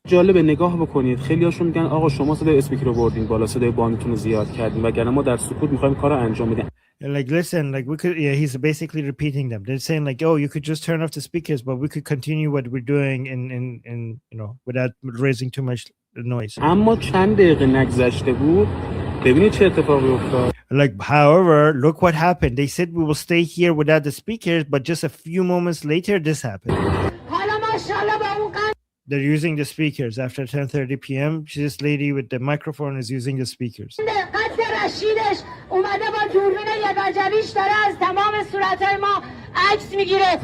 So she's complaining about the security forces coming here and taking pictures of their faces.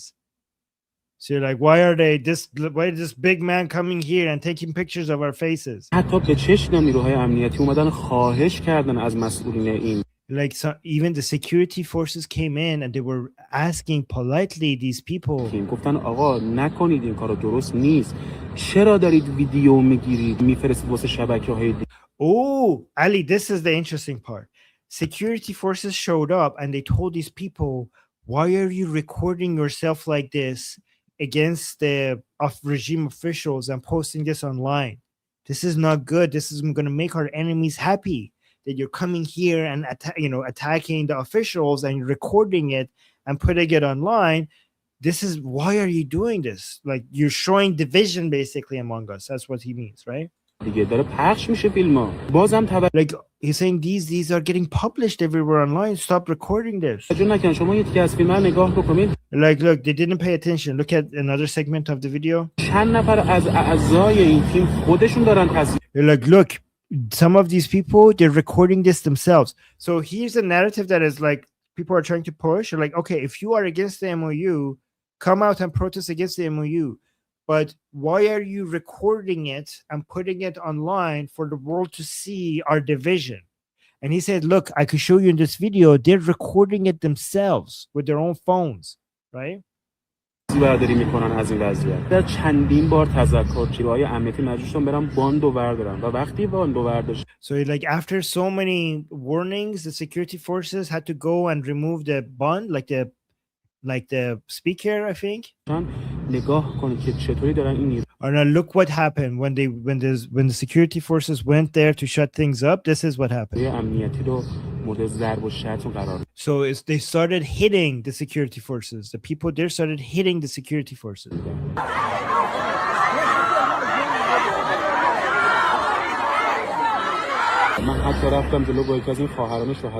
Like he said, I was there. I went there to one of the sisters there and I talked to her. Like, don't do this. This is not the right thing to do. Like your kids are like they had their kid, the woman there, they had their kids recording what they're doing, and he's like, your kids are recording this and publishing this. This is not good. Saying this is going to make our enemies happy. So he's saying like your kids are recording this and putting this online. This is making our enemies happy to see us like this. Like the sister that I was talking to, sister is just like a way that they talk to another religious woman. It's like the sister I was talking to, she started agreeing with me.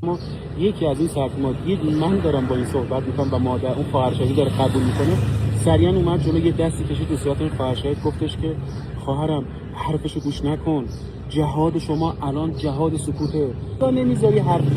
Oh, he's saying like, and somebody came to that sister like, no, don't listen to him. Your jihad is the jihad of silence right now. Like your jihad should be with jihad of silence. چرا نمیذاری یه سری واقعیت ها رو ببینن؟ یکی از هم And like, why don't you let people see the reality? چرا نمیذاری حرف بزنن؟ چرا نمیذاری یه سری واقعیت ها رو ببینن؟ یکی از همکاران رسانه‌ای ما یکی از این خانم‌های خبرنگار. Oh, okay. So wait. So این خواهرشاید گفتش که خواهرم حرفشو گوش نکن. جهاد شما الان جهاد سکوته. چرا نمیذاری حرف بزنن؟ چرا نمیذاری یه سری واقعیت ها رو ببینن؟ یکی از همکاران رسانه‌ای ما یکی از این خانم‌های خبرنگار رفت صحبت. And like one of my co-workers that was doing media work there, she went there. دقیقاً داشت با یکی از این خانم‌ها صحبت می‌کرد. من was talking to one of these other women. دیدم شرایط ملتهب شد. And then things got escalated. یکی دیگه از این سرتیم‌ها اومد. One of their leaders came شنانسیلی به این خانم زد که and slapped this woman so hard. از شدت اون ضربه افتاد زمین. من دلم that she fell on the ground. She got slapped. His co-worker, which was a woman, was slapped by another woman there so hard that she fell on the ground. سوخت. It's like I felt so bad for her. So I don't know, like the silence jihad is basically means like jihad of with not saying anything. I don't know what the It's like shut up. jihad is. Shut up, basically, just shut up. The jihad of silence means that shut the fuck up. Yeah, Do that's the what we have to jihad say of to them. silence. Yes. Brother. Like we have so many different jihads. We invented a new type of jihad. The jihad, like you get into jihad of silence when you don't say anything. I'm like, why aren't you saying anything? I am doing jihad of silence. This is amazing. All right, so I don't know.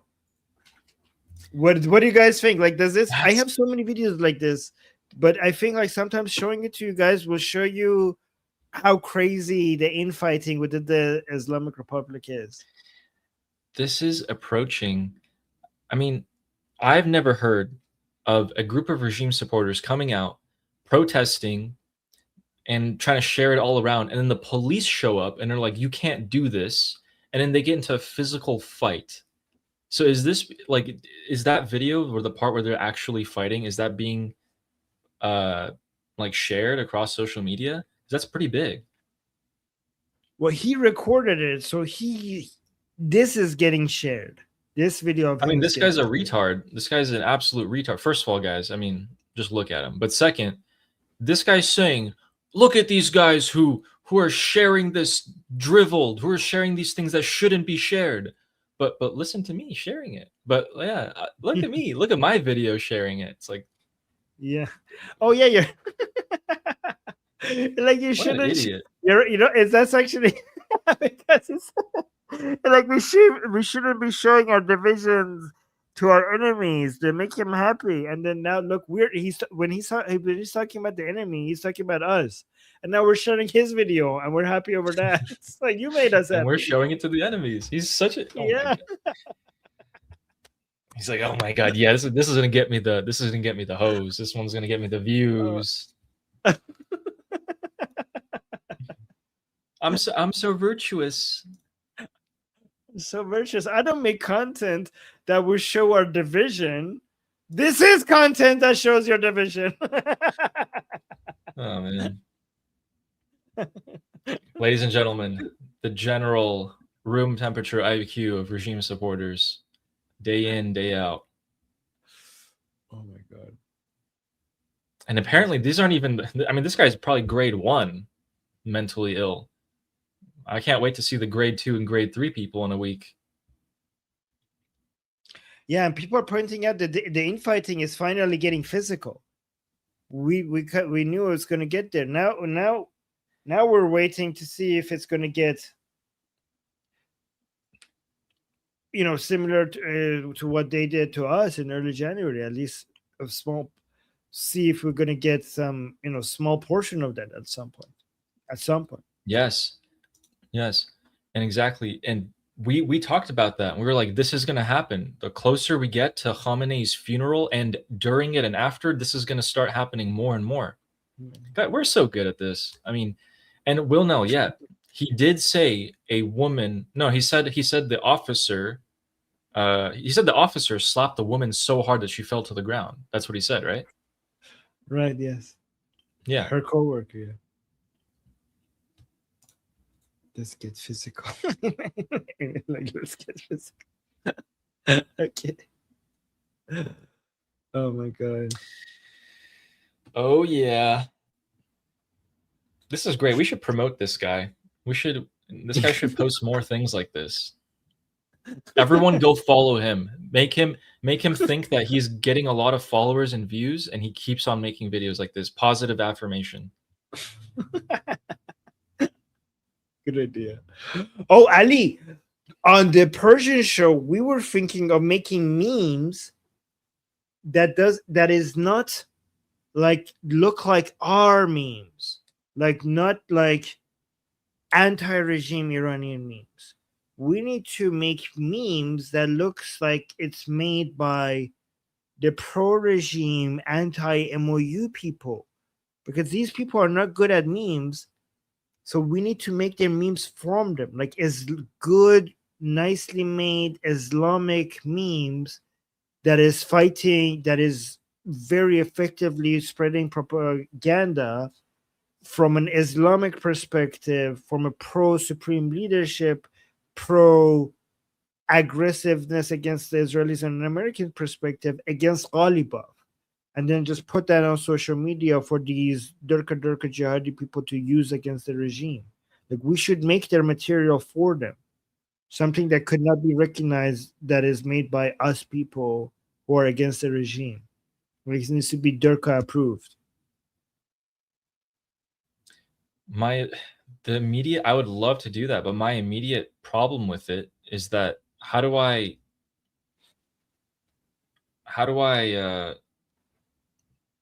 like, I can't understand that level of stupidity. So I can't don't worry, I it. have my people. I Okay, have perfect. my people. So I have already this girl. I'm gonna see. She says she's gonna try some. I'll see what she makes. Perfect. Yeah. Perfect.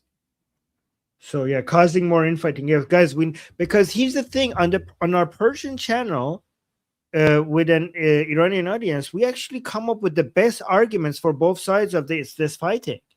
And like when they're fighting against each other, we analyze them and like, no, you should say this against them. And then the other people when we videos. So we review pro-Ghalibaf and anti-Ghalibaf videos, and then we look at their arguments and like, that's fucking weak. Like, here's a good narrative against Ghalibaf from an Islamic perspective. And then I see the pro-Ghalibaf people pointing something and like, that's also weak. This is what you should say against them. So like, man, we should do their job for them and provide them with the best arguments and increase the infighting among them in the form of memes. Great idea. Yeah. Everyone here should also make Telegram, like alternate Telegram accounts, and then I'll link you the Farce News Telegram chat and just go in and rile them up, because these guys have been spewing so much Islamic dogma. It's beginning to infect me, and I'm starting to be like, okay, brother, I'm starting to like, it's really getting to me. It's just disgusting.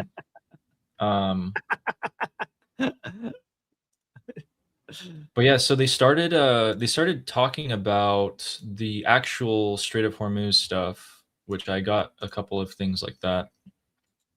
Okay, sure. And they're kind of pissed Telegram. off.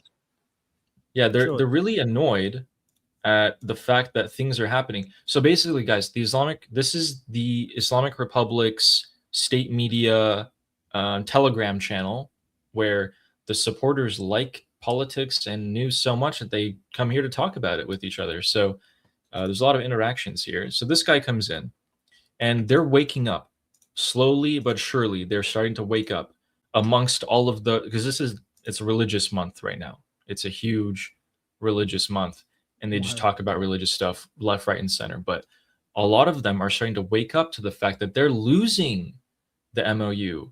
The MOU is really bad for them. They're losing on every front. They're like, Lebanon, everything. We're losing everything.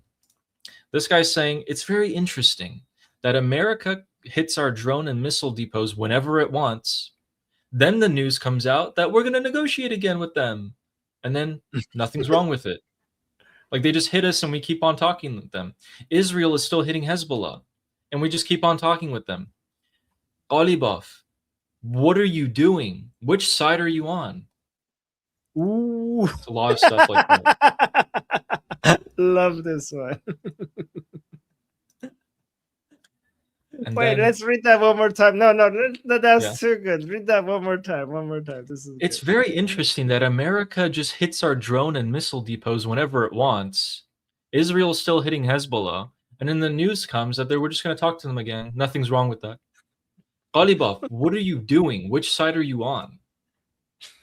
The Farsi one's really good. That's great. Like the end part here, I like that, where he calls out Ghalibaf. آقای قالیباف. معلومه داری چی کار میکنی، معلومه دقیقا داری چی کار میکنی. Like, do کدوم you have بری any idea what you're doing? like Ghalibov, what he's basically saying, Ghalibov, what the fuck are you doing? Whose side are you on? Guys, I promise you, there is almost no one left in Iran who supports the regime. I'm not exaggerating. This is great. Oh my god. And then this guy, Sohail, more of like a middle-aged man here, is saying right now four more oil tankers are passing through the Strait of Hormuz on the Omani side with U.S. military escort, which is true. Yesterday they were doing this with their transponders on, and then they did a lot more with their transponders off. He's saying the U.S. and Oman are on the same team. And then on our side, the Iranian side, in the MOU, we've tied Iran's management of the Strait of Hormuz to Oman's decision, but Oman's working with the U.S. Pezeshkian, Araghchi, and Ghalibaf are to blame for this situation and must be held accountable. After the maritime blockade, now the Omani route is probably the second fruit of the insistence on timely negotiations. So he's basically just saying, what the hell are Pezeshkian, Araghchi, and Ghalibaf doing? Right now, ships are going through on the Omani side. Oman's working with the U.S. And then we said, yeah, we'll work with Oman on the Strait of Hormuz. But Oman's working with the U.S. So what's going on? What are we doing? This makes no sense. Who's working with who? Oh my god. This is great. These are so, yeah, he's actually so right. Guys, I'm telling you, these people know what's happening. Like, their analysis of the situation is correct. That's why they're pissed. How are we working with Oman when Oman's working with the US? How does that work? What do you mean? What do you mean? What does this mean? What do you there's mean? all these messages of them being like, yeah, the IRGC are in on it. The IRGC, no, they agreed to this. Everyone agreed to this. Where's the supreme leader? Is this what you did with our supreme leader? Where is he? And I'm like, ooh. And they start pointing fingers to each other, guys. By the way, every time you see these messages, you'll see replies to this, and the replies are like, oh, I checked out your profile and you've only been in this group chat for like a month and you're a Zionist, aren't you? You're one of them. You're one of them. And always like you. You're okay, Zayo. Yeah, exactly. Like, everyone like, oh, I don't like this. You're a fucking Zionist. You're complaining. Like, no, you're a Zionist. Oh my god. This is great. This is great. Everybody's Zionist. The problem is that a lot of, at beginning, the few people came out and said, like, this doesn't look good. People are like, okay, you are acting like you're telling us that we're not winning. You are a Zionist that is coming here to make us feel like we're losing, even though we're obviously winning. And then the percentages of them increase, and it will become undeniable that most people think this. Most people will support the regime. So it became so hard to accuse everybody of being a Zionist. And then at some point, we saw some mullahs, some of their leaders from the Paidari camp, from Friday prayer moms coming out and saying, like, fuck this shit, we're losing this. So then if you now on these accounts, on these Telegram groups or other places, you accuse people of being a Zionist, how could they be Zionists? Sabati is saying that, Rasai is saying that, Raifipur is saying that, Nabavian is saying that. Everybody is saying that. Like, people with names and with famous people that everyone follows, they're saying that as well. So it becomes undeniable, and it becomes ridiculous to just accuse everybody of being a Zaya. Exactly. And that was just as Armin said, we're seeing so much of that now. It's like becoming a normal thing. Yeah. So Nabavian, they mentioned him. He said something. Ah, yes. Yes. Armin, wait, read this in Farsi, please. Wait, read this. What the fuck? Okay. حسام الدین آشنا اومده گفته به نظر میرسد امروز هر سه قوه، نیروهای مسلح، مردم و نهادهای مدنی به خطرات تفرقه و فروپاشی پی بردن و فصل الخطاب بودن جنبندی نهایی رو پذیرفتن. Oh, guys, there's no, go back, go do that English first. Go to that guy, make this English, translate to English. Guys, look at this. He's saying it seems today all three branches of the government, the armed forces, the people, and civil institutions have become aware of the dangers of division and collapse and have accepted the institutional summary as the final word. I don't think that's a good translation. But basically, he's saying that everybody has realized that we're at the edge of the collapse, like the Islamic Republic is falling. Everybody has realized that. That's what this man is saying. Can you see how many people supported this? Like this? Go down. A lot. Okay, 80. A lot of people saw it. 300,000 people. Okay. But then Nabavian, let's go. But now this was quote tweeted by Nabavian, which is a member of parliament in the Islamic Republic and also a member of the Paidari camp. Go up, let's see his account. Yes, Sayyid Mahmoud Nabavian. Can I see how many likes did he get by quote tweeting this?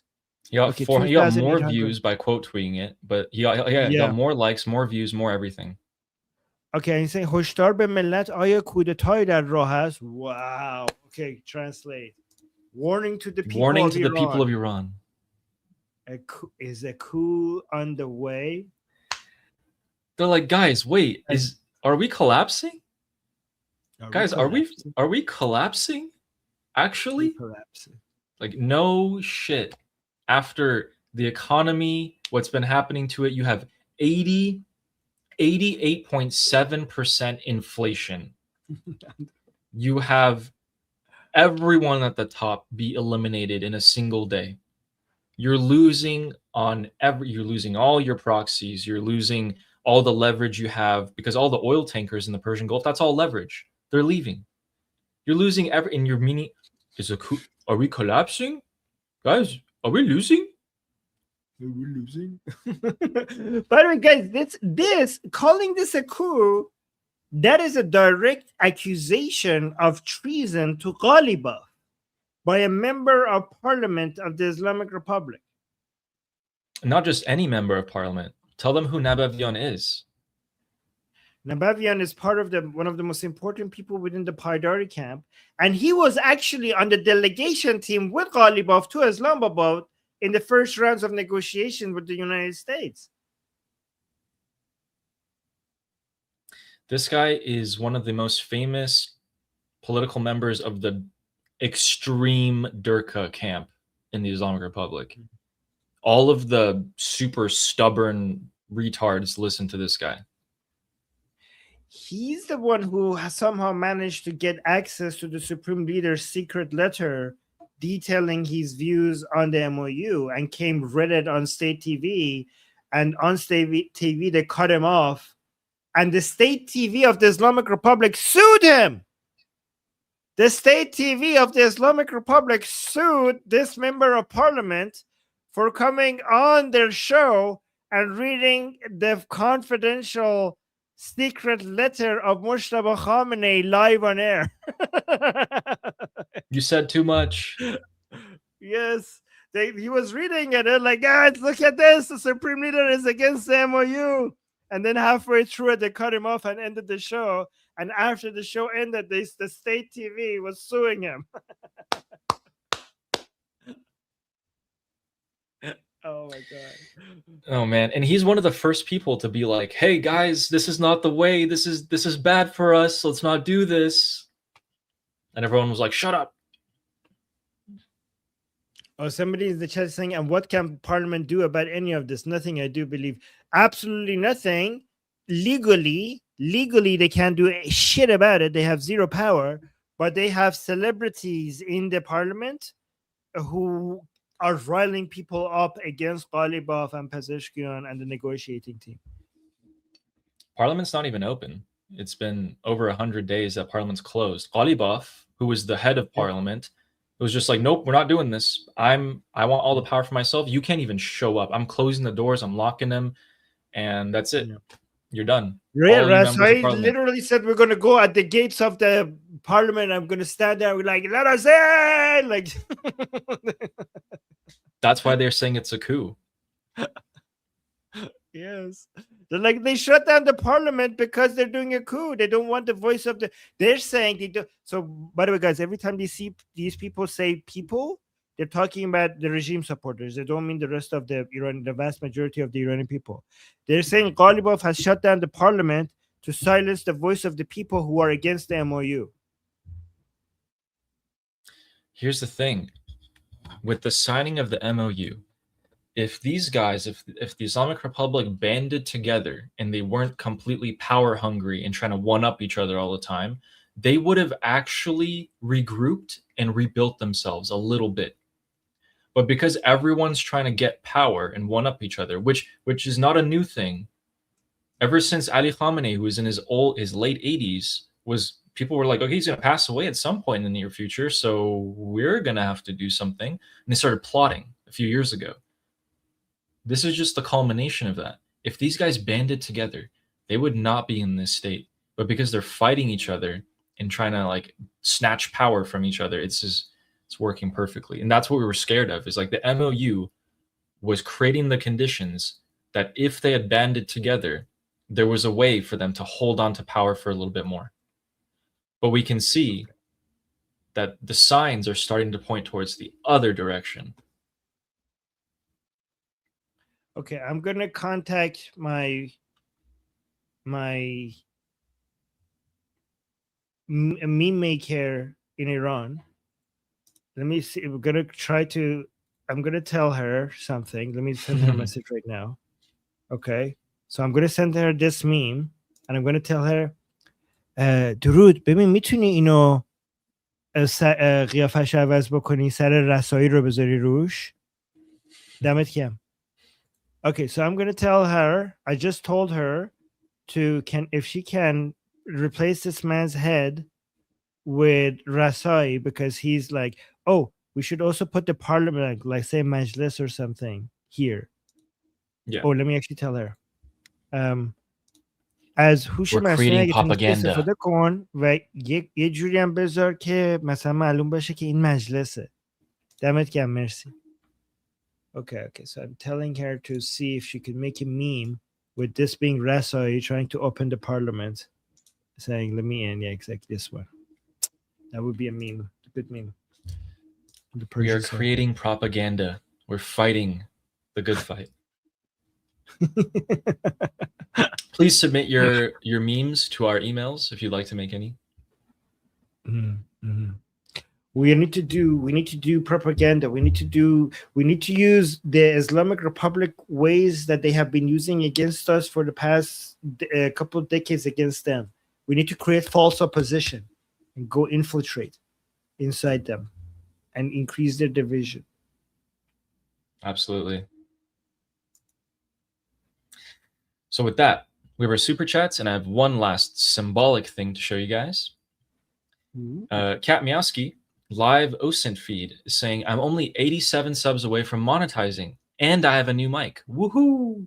Guys, so Kat Miowski here joins our group discussions, and what she does is she has live monitors over the airspace of the Middle East, and she tracks.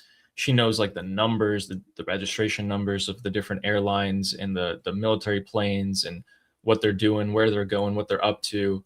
So if you guys want a pop in anytime, see like a live overview of the logistics, check out Kat.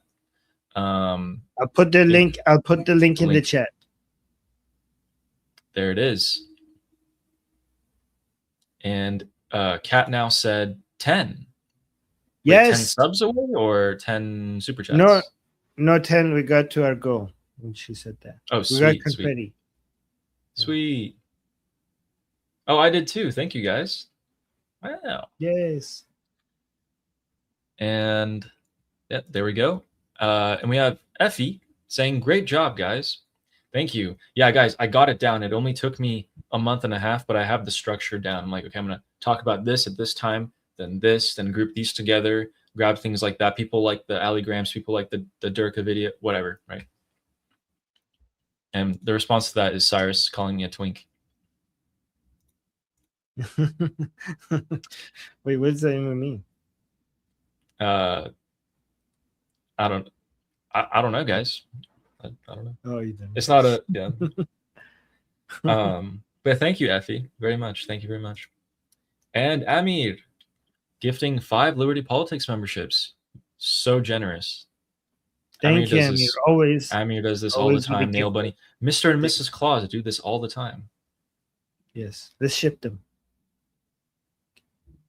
Thank you. Thank you, Amir. And Jagatai says, just joined. Seemed I missed a lot of Durka tears. Yeah. Yeah, there were Yeah, were go quite a watch few. from the beginning. It was really good. Yeah. I was thinking, like, when the stream is over, if people want to watch it and it pops up under suggested, within that first minute, they get a complete overview of everything that's happening, and they can just skip ahead to see the part that they want or whatever. Yeah, thanks, Jagatai. Uncle Coping says, yes, you are really good, which equals Durka Go Dodo. Is that an inside joke? Dodo? Durka Go Dodo. Oh, no. Dodo is a bird that went extinct. So if Durka goes dodo, Oh. so I'm assuming that he means that Sweet. that's what I'm. Yes. Go the way of the dodo. See, I wouldn't have gotten that if you weren't here. By the way, I'm sad. Yeah. By the way, it's so sad. I feel every time I remember the dodo birds had it so well. They were like in places that they had no predators. Everything was good. The reason why they were so easy to kill because they never got any defense system.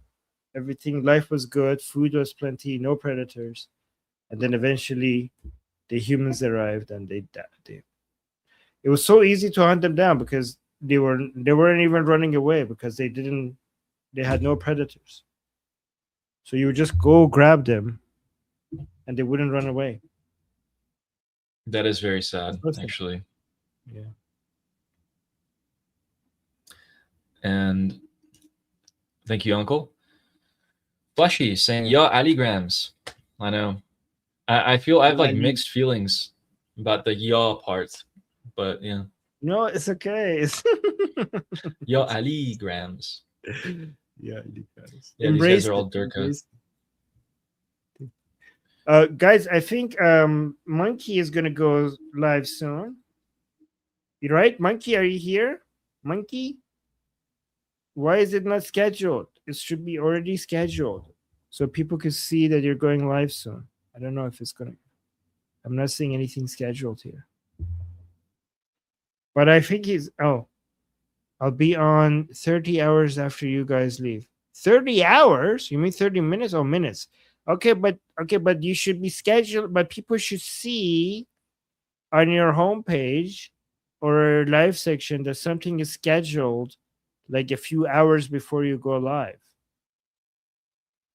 It should be scheduled. Anyways, let me put the link to Monkey's YouTube channel. What are you He's going to getting be the hang talking of it. about? Yeah, slowly. So guys, go subscribe to Monkey. Look, he's a quarter of the way there to monetizing his channel. That's a really fat, he's focusing on American politics. Oh, saying please forgive me, things got hectic here. Okay. But like going forward, get a system going on so you could do this boom, boom, boom. Yeah, do you guys see how strict the boss is? I'm just helping you grow your channel. Oh my god. All right, guys, subscribe to Monkey. He does good political analysis on he's fighting commies and Islamic influence in the West. So he does great work. So go subscribe to him and support his channel. Woo. Oh, General Armin. Oh, I like that. Oh, yes, General Commander. Yes. Yeah.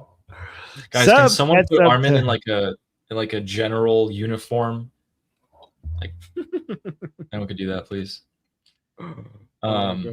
You know, Farinas here was saying you were on Ingraham show, and was saying that I can send you the video. Please do. On Ooh. either my X or Ooh. Armin's X, because I don't know what show that is, but maybe they used a clip from us. Yes. Hopefully. Oh, look at this. People are saying done. I sub to Monkey. Sweet. Cat also subscribe. Sub. Okay, good. Let's get him to 1,000. Absolutely. All right, guys, okay. we gotta go. Do you have anything else? Just wanted to symbolically show you the border between Turkey and what is this? Turkey and Syria. This is what the border of Turkey and Syria looks like at the moment. There are multi-kilometer long, massive fires. And it's a friendly reminder that at any moment you might be looking from space. And if you peer down into the Middle East, you will see the region on fire in one way or another. So, yep. It's crazy. And with that, please remember to subscribe. And we'll be back here same time tomorrow with all the news from now till then. Things are kicking up. Until then, things are kicking up. Yes, a lot. And I think we're going to be at this high level of tension and escalation for the next couple of years in the Middle East. I think so. Yeah. Anyways, till tomorrow, same time. I'm Israel Chai. Slava Ukrainian. Slava Ukrainian. Cuba Libre. Cuba Libre. Long live America. Javicha. Payende Iran. See you guys.